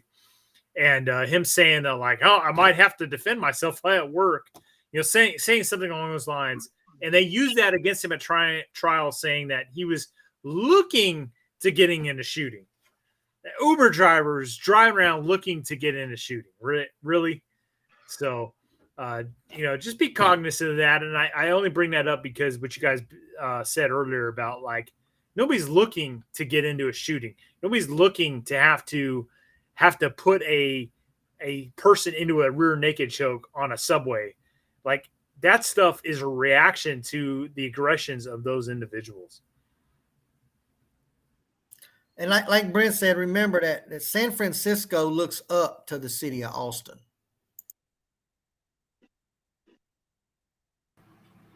And the sad thing is, I'm a San Francisco Giants fan, and it just makes me shake my head every time. You mean New York Giants? Brent, what do you think about this guy about asking about the border? Baseball. I missed the comment. What did it say? He just said, "How's the border in Texas?" Border's fucked. What else do you want to say about that? But you're not seeing these people. Are they? They're not shipping them around Texas. They're just bringing them. So elsewhere. Bruce and I live in North Texas, so we're a little away from that. But I will tell you that El Paso at one point was like considered one of the safest cities in America. I guarantee it's not considered that anymore. Yeah, those border cities are being completely overran, and I think the thing people have to understand, and I think I get the gist of what the comment was, and maybe I'm wrong, and if I'm wrong, I apologize. But I think the comment was a little bit of a jab toward Texas, but maybe it wasn't. But I think what you have to understand is that Texas, being a state, is not in control of its own border. If it was in control of its own border, you wouldn't have border problems in Texas. You'd have border problems in Arizona and any other border state, but not Texas. We'd have that locked down.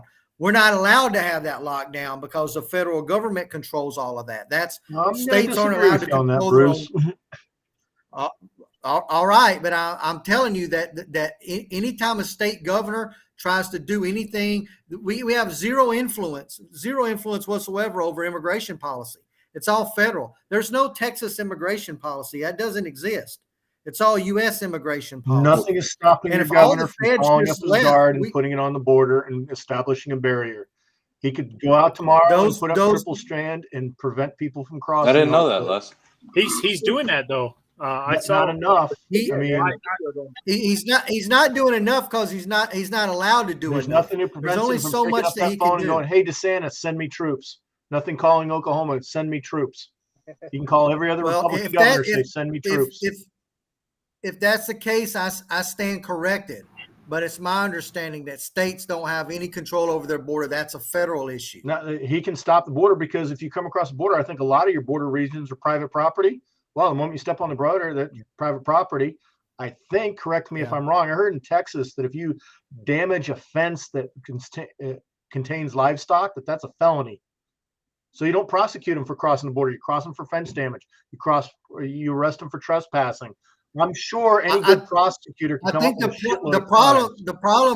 the problem, Les, is that they're still here, right? Like if they cross your fence, you don't have the ability to deport them back to their country of origin. But you have You now have to house them. You now have to feed them. You now have to prosecute them. And there's no way that Texas can handle that. And this goes to Joe's comment where he's like, dude, they're showing up in New York on buses. Yeah, we're sending them there, Joe. Yeah. We're sending them there. We can't take For them some here, time, too. All right. So when you got a city that says, hey, we're a sanctuary city, you got 50 buses on the way right now. Because we don't have sanctuary cities in Texas, but we can't take them.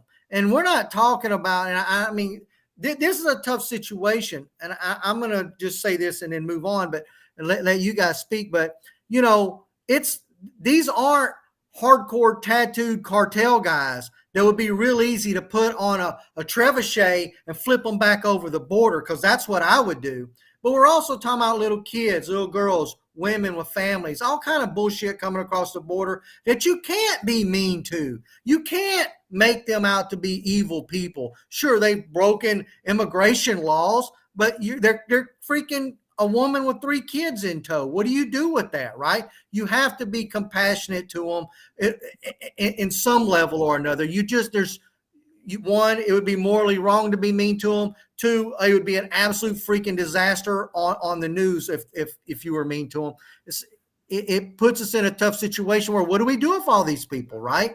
You've got to feed them. You got to feed a kid. You got to clothe a kid. I saw a deal on the news today where they were talking about this mom and her little girl. The girl was like 6, and the girl had like an infection she was needing to be treated for on her lip or some. Of course you're going to treat them, right? Some little kid comes to my door and the little kid needs help. The kid's going to get help. I'm not going to ask them where they're from or what language they speak or whatever. You're going to patch the kid up, and then you're going to start trying to figure out what to do with them. I think anyway, I'm ranting on. You guys take over. I think that whoever is designing this crisis, because it's obvious, it seems too well orchestrated to believe that it's organic. But I think they're counting on decent people like ourselves to feel that way, and especially I guess because a lot of the nation is like Christian or Judeo-Christian, whatever, have that like belief system where they're your fellow human. I think they're relying on that, because how can anyone who has a family look at another family and say, I don't care what happens to you, like you could go die in the street. They're relying on people to have compassion, and then you're just going to keep taking and taking and taking and taking. The situation is going to get worse. But I'm telling you, I'm not telling you, I'm thinking that Yeah, if they expect you to have compassion, except if you're intervening and choking somebody out in sure, a fucking subway in New York. sure, exactly. I mean, less, going back to what you were saying, I mean, the state of Texas may have these laws in place, but I think the issue here is the sheer volume of people that are coming across the Oh border. yeah, They and probably won't have the resources to, to put a dent in and preventing them from coming over. well, first, like any boat that's sinking, the first thing you do before you get the water out is you plug the hole. So you have to close the border. Yeah. You know, Texas needs to call up its state guard. It needs to call up its militia. Take the radical step of calling on public militias to help out and then providing them protection via state law for anything they do. That'll go a long way. Ask other states for help. Tell Idaho, send troops. The other thing you do is, while I think it's great that Abbott was sending people to the sanctuary cities to make a point's been made. Now you only take it as far as the next border and you make it Arkansas's problem. And then Arkansas takes it to the next border and makes it their problem. And then until it gets to a blue state, and then what arrives at that blue state is a tidal wave that they have to deal with, not a busload at a time, but thousands at a time. And all of a sudden they're going to change their attitude because they don't have a choice. Yeah. Well, the problem is too that even in the Commonwealth, if you are if you're an illegal suspected illegal alien or whatever, and you get picked up, you send a notice to the federal government. If they don't come get you in that same calendar day, we got to release you. Because even here we have nowhere to put you, so they're just out there roaming around. Even people with removal proceedings that are in there.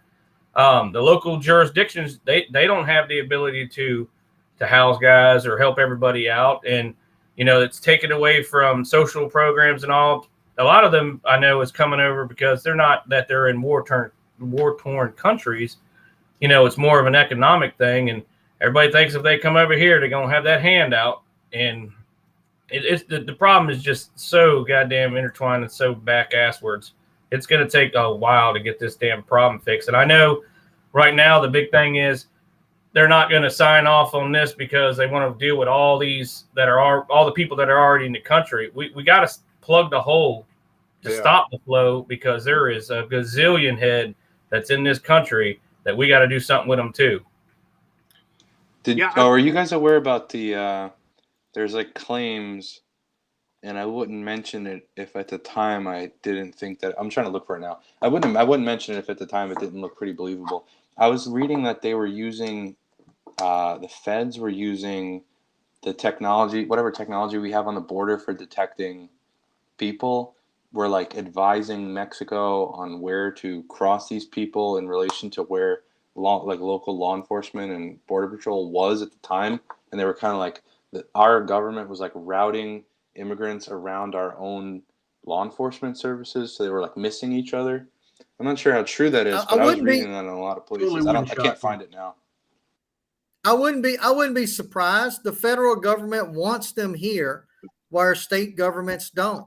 So I wouldn't be surprised. It wouldn't surprise me one bit whatsoever. I mean, let's remember, our federal government armed cartels with American weapons to kill people on the border. Let's think about that, right? Like, that's crazy, but that's a real, guys, that's not a conspiracy theory. That's not some Alex Jones shit, right? That really happened. And it got our own cops killed with the guns that we gave them. It's crazy. But I asked that the last comment be highlighted real quick, because I mean, I'll let you guys go on with this. But the issue with I'm going to let you guys go on. I'm not going to take all this time. I've said it. What about Ranger Jay? Sound like the commander in chief. You're just. I just want to say I agree with Les about like Governor Abbott. Like he's done some good stuff, but he's not doing it freaking enough. He could be absolutely reaching out to all these Republican governors and be like, hey, please send me some of your National Guard troops for support. He hasn't been doing it. And I've listened to conservative talk radio. Mark Davis comes to mind, and super critical of Governor Abbott. Like, hey, I'm going to vote for Abbott, against a Democrat, but I mean, come on, man, you got to step up. A lot of times he's playing second fiddle to things like DeSantis has done in Florida, right? Like Ron DeSantis will do something in Florida, and then like the next thing you know, Governor Abbott's following suit. Like he never has an original idea, but like in this case, he's putting up some concertina wire on the border, but like you need to do more, dude. And I think Les was bringing up the point earlier. It's like, yeah, you can hit him with other stuff. Have DPS troopers arrest him for, I don't know, walking in the roadway when sidewalk provided. Like, come up with cops do this all the time. Like, come up with creative ideas to throw these people in prison. Yeah, trespassing is a big thing everywhere. You know, like I said, I heard in Texas that destroying a fence that contains livestock is a serious thing. Hook them for that right there.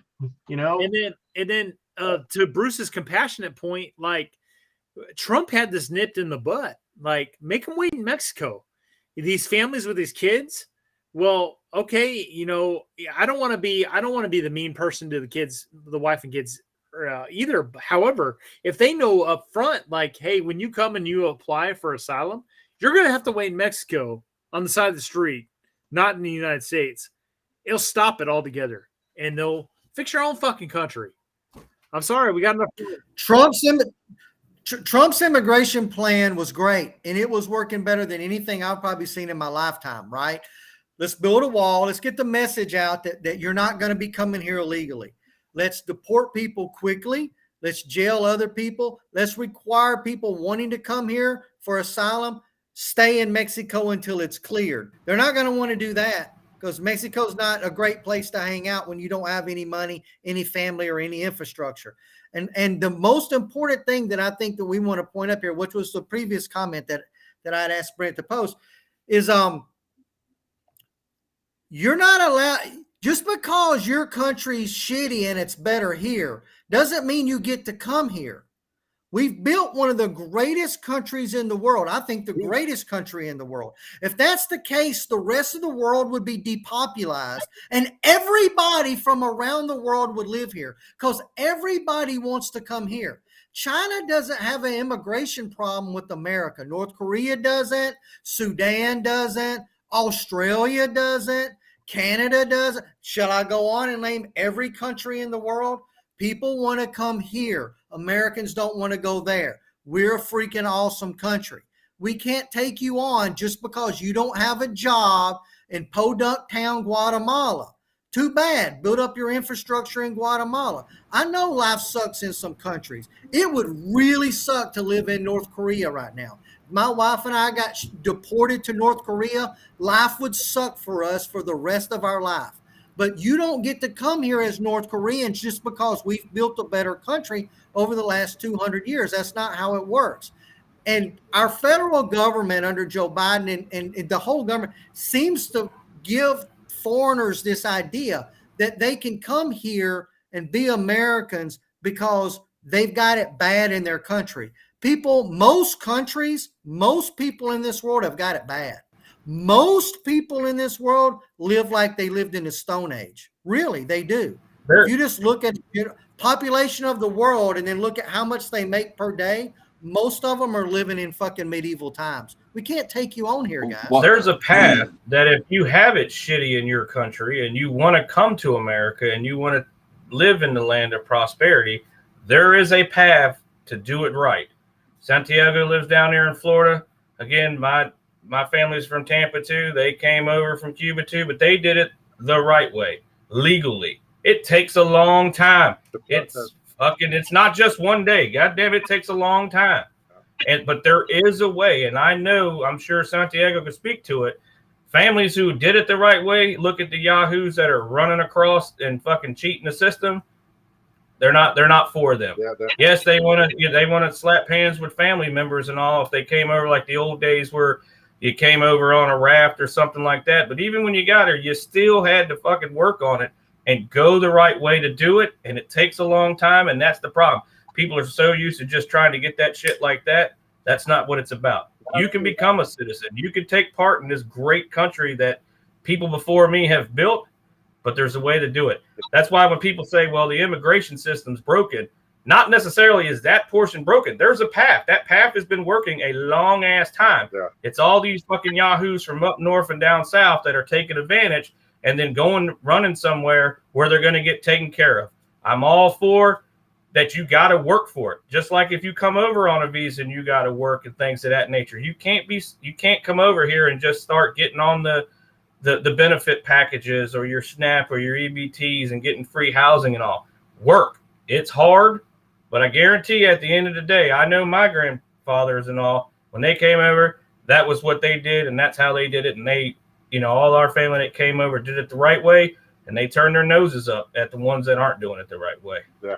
And the system is I was broke. going to say the same thing.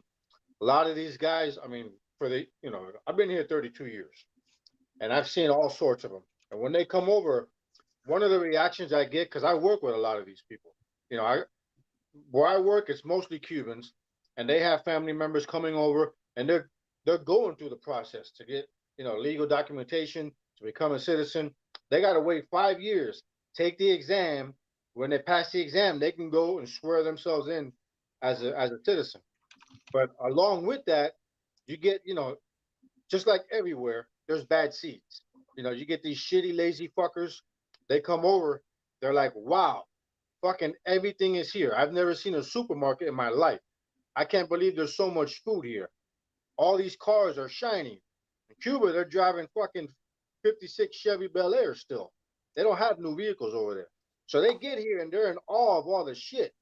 And, it's like, listen, you can have all of this if you want, but you got to work for it. And some of these guys are like, fuck, after a year or two of being here, they're like, shit, everything looked great, but I can't have all that shit. I got to work too much. Like, yeah, that's right. That's how this country's built. It's the land of opportunity, but you got to go after it. You got to get it. You got to work for it. The majority of them do, but I mean, I've seen these jokers. They're fucking like, man, it's too much work. I got to work this many hours a week just to pay rent. Like, you have the opportunity just like everybody else. Santiago, what do you think about this? You're talking about the Cuban immigrants, and I got a lot of respect for those guys, but the way I see it, it's kind of like I feel like they're more inclined to do it legally because getting deported is like not an option for them. You know what I mean? Whereas these guys coming across the border, they get sent back, then they go in Mexico, then they come back, then they go in Mexico, then they come back. Getting sent back to Cuba is like, then they got to swim back. It's like much, I'm sure it's hard to get across the Mexican border, but it's every day and there's thousands of people doing it. I feel like Cuba, it's like a big deal. Cuba's going to be like, hey, asshole, like, now you can't leave. Okay, from what I understand, from what my coworkers tell me, if you get caught leaving Cuba and you get sent back, you go directly to jail. Exactly. It's not a big deal because they're always in jail over there. You get thrown in jail for anything, anything, dude. And they're numb to it because have you seen that country? What it looks like now? There's no infrastructure. There's shit everywhere. There's food. There's all the garbage. There's no trash pickup. Everything's piled up all along the sides of the street. All the buildings are broke down. All the water that they get, it's fucking rainwater. They get tubs of water that they install on all the rooftops of the buildings. I know this because I go with coworkers and they go, hey, take me to Home Depot and help me get these things I need. I got to send this to Cuba because we got to put a new tank on the rooftop or whatever. They send ACs. They got to send, the electricity goes off every 3 hours in Cuba on a day-to-day basis, every day. So when the power comes back on, everybody's rushing to charge their fucking phones, plug in the, then you can open the fridge to get something out. Because for the 3 hours that there's no power, fucking fridge stays closed. That shit's got to stay cold. There's no food over there. Medicine, forget it. My coworker went over there. His mom needed surgery. They had no materials to perform the surgery, which is common. And they get this shit on the black market. They steal it from somewhere. They get it from somewhere. The surgeon told this guy to his face, whatever you're going to get for her in order for me to conduct this operation, get double because I need it for a family member. If you don't do it, I'm not operating on your mom. Just like that. And there's no accountability for that.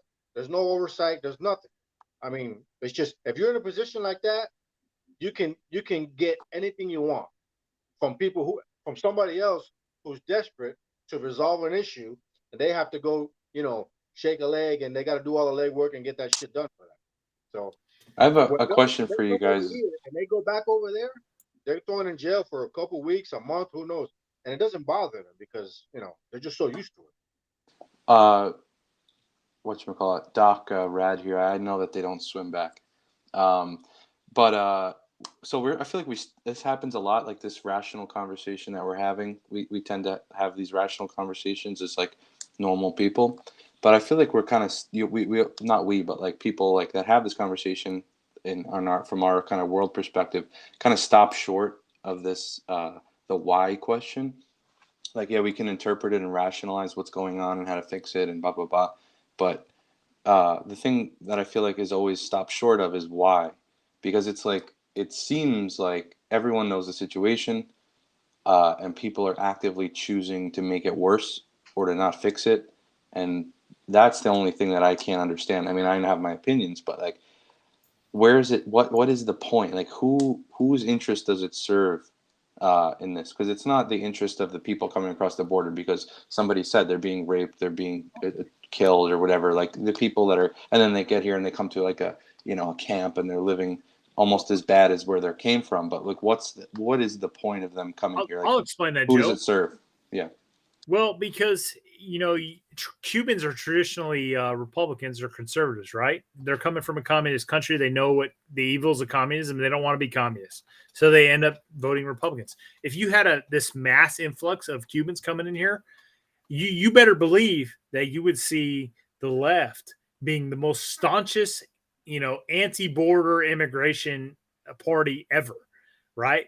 But what do we have? No, we have on the southern border, we have mass immigration from, primarily socialist countries, from people that the Democrats think and the left are thinking that are going to end up being future Democrat voters, right? So they want them to come on in, right? And they try to paint it being this big racial issue, right? Oh, the right wingers don't want these mass influxes of immigration from the southern, over the southern border because they're racist. No. What did we talk about the whole first half of this show? I don't want immigration from California or New York or Illinois. I don't want these white freaking liberals coming into Texas because they're destroying my state. Well, it's the same thing. Race is not a factor. It's absolutely, what do we have? The resources we have. Can we support these people? What are they doing? No, you go down to the southern borders, and I hate to say this, but a lot of those areas in the southern, they don't even look like America. They look like third world countries that a lot of these people are coming from. Why? Because they're not conforming to the society. They're not conforming to the United States. They're turning those parts of the country into the third worlds that they came from. And I can't blame them. That's all they know, right? But Right. but you know this, right? Our representation we have in this chat of average Joe. So your like average human knows this is happening, and it's plain to see. So your super read up like politician knows this too. So then this is what I'm talking about. We now, okay, so we had the tricky conversation of why is this happening, but then you have to just like kind of like say out in the open, like, people, whoever is making these laws, the left basically, is okay with human suffering to get this end that they're going for, whether it be a voter base or whatever. I'm just saying. So this party of compassion that they like to say that they're literally like putting people in a position to suffer for this cause that they have. And it's like, why isn't that as plain to see? That part is, and I guess because of the news media and stuff like that. But like, what's concerning to me is people think that like, oh, just let them in, just let them in. But like, you're literally like, the way that they have to get here en masse is literally human suffering. So like, I don't know how you can be on the right side of the compassion. We see sympathizers on both political spectrums, right? So it's like you have the left wingers that are like, oh yeah, bring them in because we think eventually these people are going to vote Democrat. And then you got people on the right that are, big business individuals are like, oh no, we need this massive influx of illegal immigration so that we can pay them low wages to work in our, our factories and our companies and stuff like that. And, you don't have anybody actually standing up for the rule of law here, right? And like, the cartels are running. I saw Senator Ted Cruz talking today about all these wristbands that these illegals are coming across with, right? And the wristbands represent what that individual immigrant owes to the cartel to come across, right? How much they owe. And it's ridiculous. It's absolutely ridiculous that the federal government is allowing this to happen. The state government, and I'm throwing Governor Greg Abbott into the mix, he's not doing enough. He's not doing enough to stop this. I believe they want people, they want the masses to vote with their feelings first, because they want people that are compassionate. We don't want them suffering and all. And then for the people that are coming across the borders, and I'm not saying all of them, but a huge swath of them in certain areas that are then coming over, they're getting released, and they're getting some help to get started, or a handout, or whatever you want to call that, goes towards the social programs, which then when they run on that, where we want to keep giving people social help and all, then that's that whole big giant swath of group in the back that are saying, hey, that's me, or I took part of that, let's vote for some more of that. And then you get us out there who are like, ho, that's making my goddamn taxes go up, and yeah, you're making my house value go up, but now you're doubling my goddamn property taxes, and I can't afford to live here, and it's hard enough for me. I can't go to the freaking grocery store and buy, get a whole cart of groceries and shit, but I got other people are getting shit for free. It's just that I think that's where it is. So they play on this big old cycle, so it just keeps going down and down, and unfortunately, the more they get in, the more people are like sad because they're in downtrodden and they're hurting, and they want to have everybody pick everybody up. But it's just a bad cycle, and it's not just happening on the southern border. I heard today too, it's happening up in the northern border too. So we're getting hit from both sides now. Yeah. This isn't new. This has been going on for 60 years now. Much longer than that. And I'm 47 years old, so it's been going on my whole life. Well, it's been going on since the Civil War. What would Democrats tell you if you say, hey, we want to lock down the border and not let any illegal immigrants in? They say, who's going to pick the strawberries? You know what they said in 1860? Who's going to pick the cotton? Somebody just said that in the comments. Same thing. You take a group of people that's marginalized, that's poor, that's not educated. You get them hooked on a system. You teach them how to work the system. And next thing you know, they're having a bunch of babies because they get more funding from the state by doing it. They get paid the more kids that they have. They get put in public housing. And what do you think they're going to do? You think they're going to go vote for the Republican that says, get a job that your mom didn't have, that your grandma didn't have? Or you think they're going to vote for the system that says, we're going to give you a little more of a handout this year, a little more of a handout next year? It's a scam. It's a failed Democrat scam. It didn't work in the 1960s, and it's not working now. But what does it do for Democrats? It gets them votes. Do you guys have these people by you? Does anybody have like the migrants coming over, like the fresh ones? I'm in Texas, man. Of course. I have both of them. No, I was just just trying to see where you guys were at with this conversation. Yeah, dude.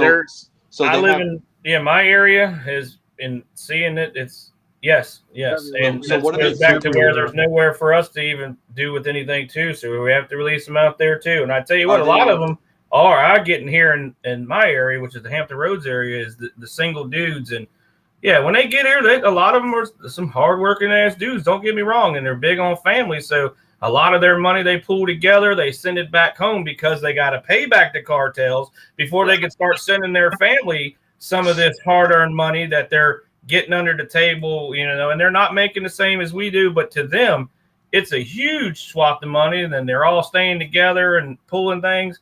Again, I'm not saying that the majority of them, they're not bad dudes or ladies or guys and all, but it's a problem. It's a problem here. And I live, and like I said, Hampton Roads, Virginia Beach, Norfolk and Portsmouth area.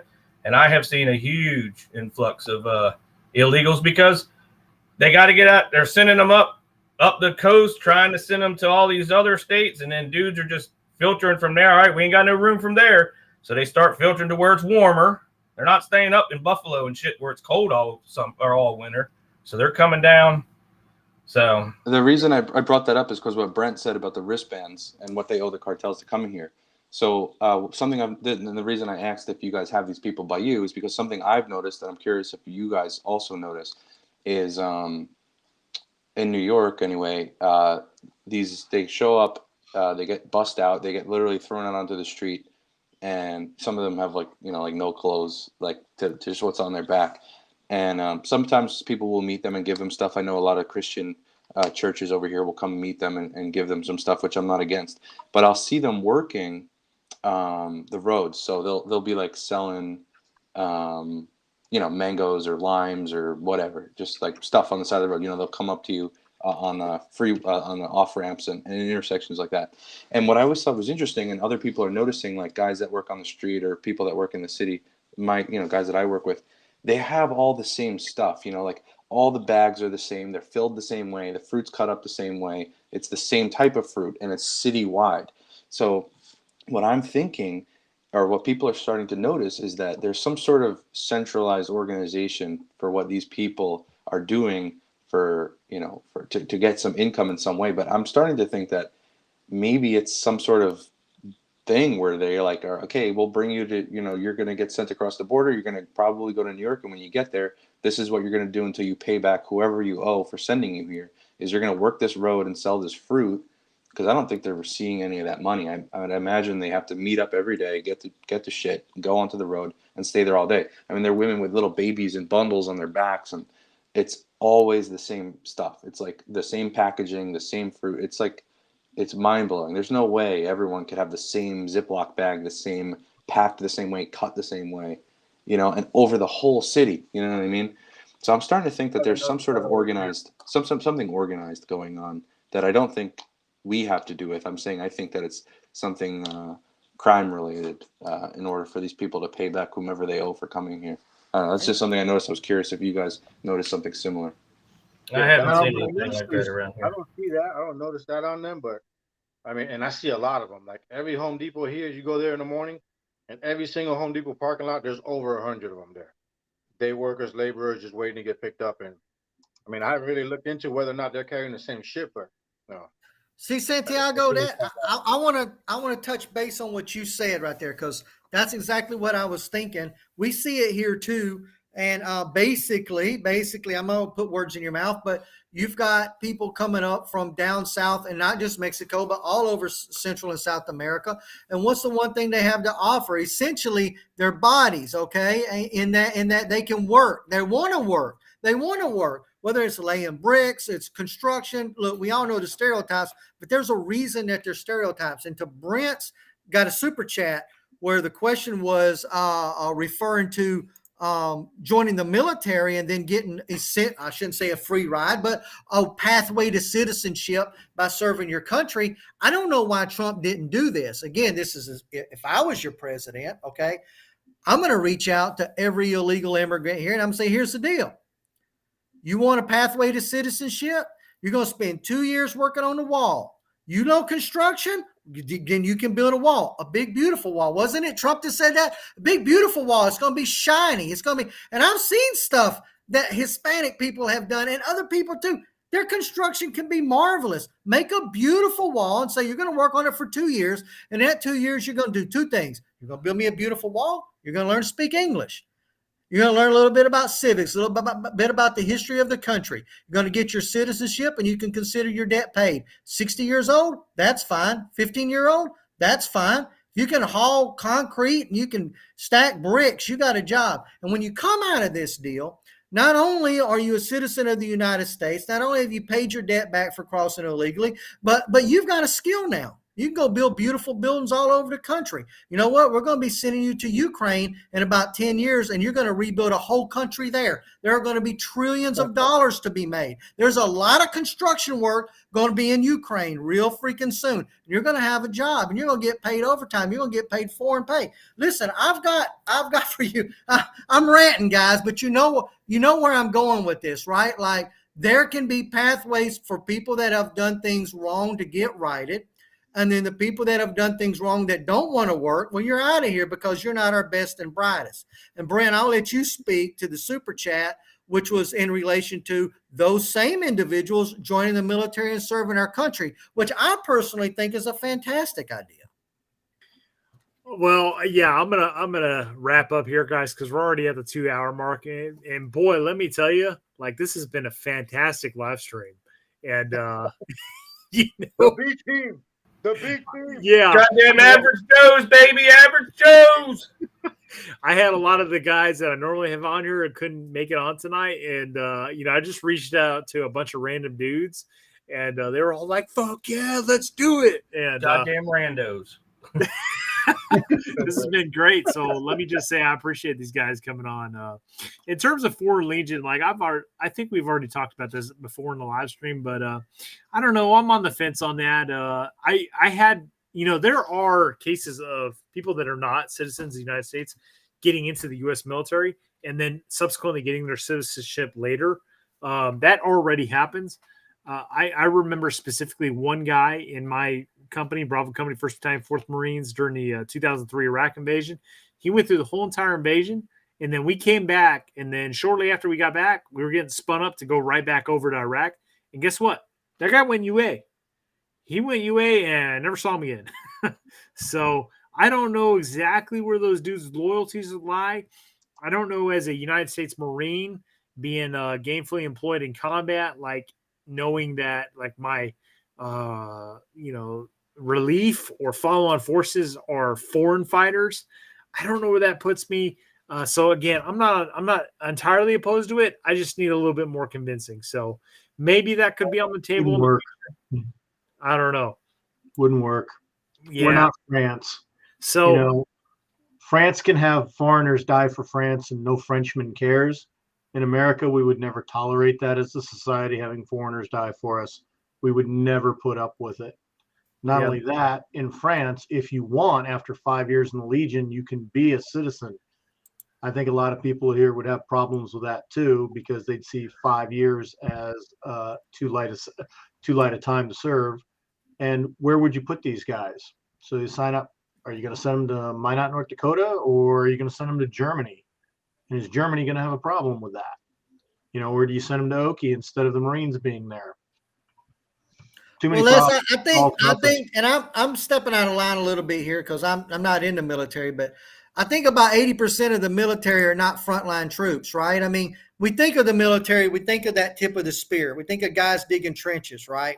But the reality is the huge majority of our military are guys busting rust on ships, repainting ships, cooking, feeding, medical field. There's a tremendous ton of absolute logistics that maybe some of those individuals would be better suited for. I don't know. What are your thoughts? You guys are the military guys. What are your thoughts? So that point right there that you make, that's why I'm on the fence, because that's absolutely a good point and valid point. So that's why I'm willing to entertain it, but I'm not ready to fall one side or the other.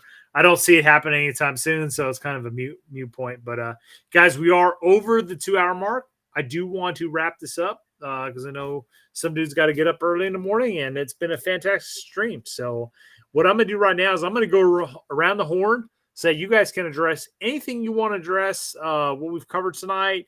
If you got your own social media, I mean, most of these dudes on here tonight do not have any social media footprint whatsoever. So, but anything you want to address tonight, particularly what we've talked about tonight, by all means, go ahead and bring it up. So starting off, I'm going to go clockwise, and I'm going to start with the good Bruce at Camp Armament. You got it, brother. Go. I've already said too much. I'm sure my HR at work tomorrow will be informing me of that. But no, you guys were fantastic tonight. Listen, we totally did this on a fly, zero preparation whatsoever. I know you can't tell that by watching the stream. You think that we've been in this thing briefing, and Brent's been sending us out all these sheets to read on what we were going to answer and whatnot. Not the case. It was completely by the fly. But I was glad that you all joined us tonight. It was a great stream. I enjoy. There's so much we covered, and I wanted to talk about it. I can tell by the chat you guys were into it. Appreciate that. Not gonna plug anything tonight, but I know some of these other guys are. So much like a congressman, I'm going to cede the rest of my time to the next speaker.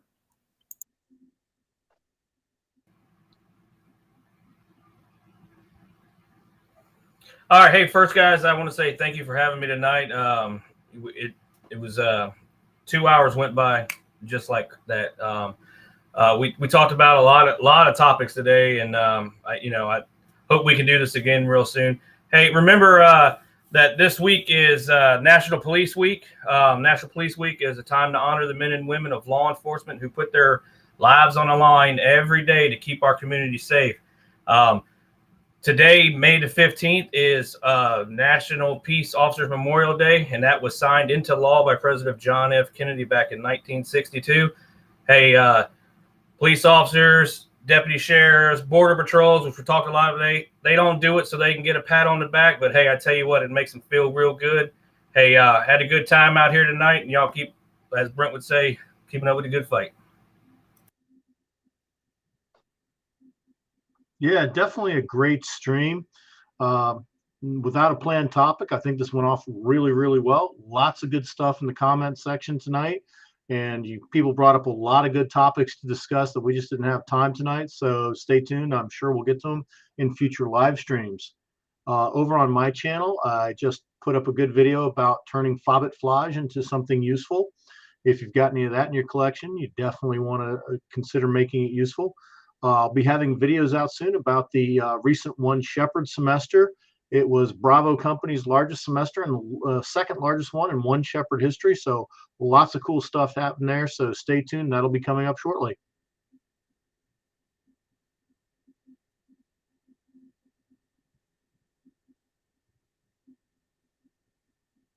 Hey, thanks for having me on. Hey, good conversations tonight. We covered a lot of stuff. I was glad to be here. And that's all I got, man. Cheers to you guys. Stay free.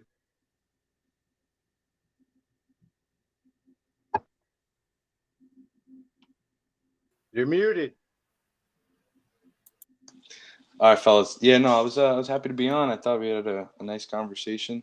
I hope I was able to add some sort of value to that. And I think the guys in the comments are pretty switched on. So I think that this is definitely a good platform to have some interesting conversations. So it's cool. We'll keep it up.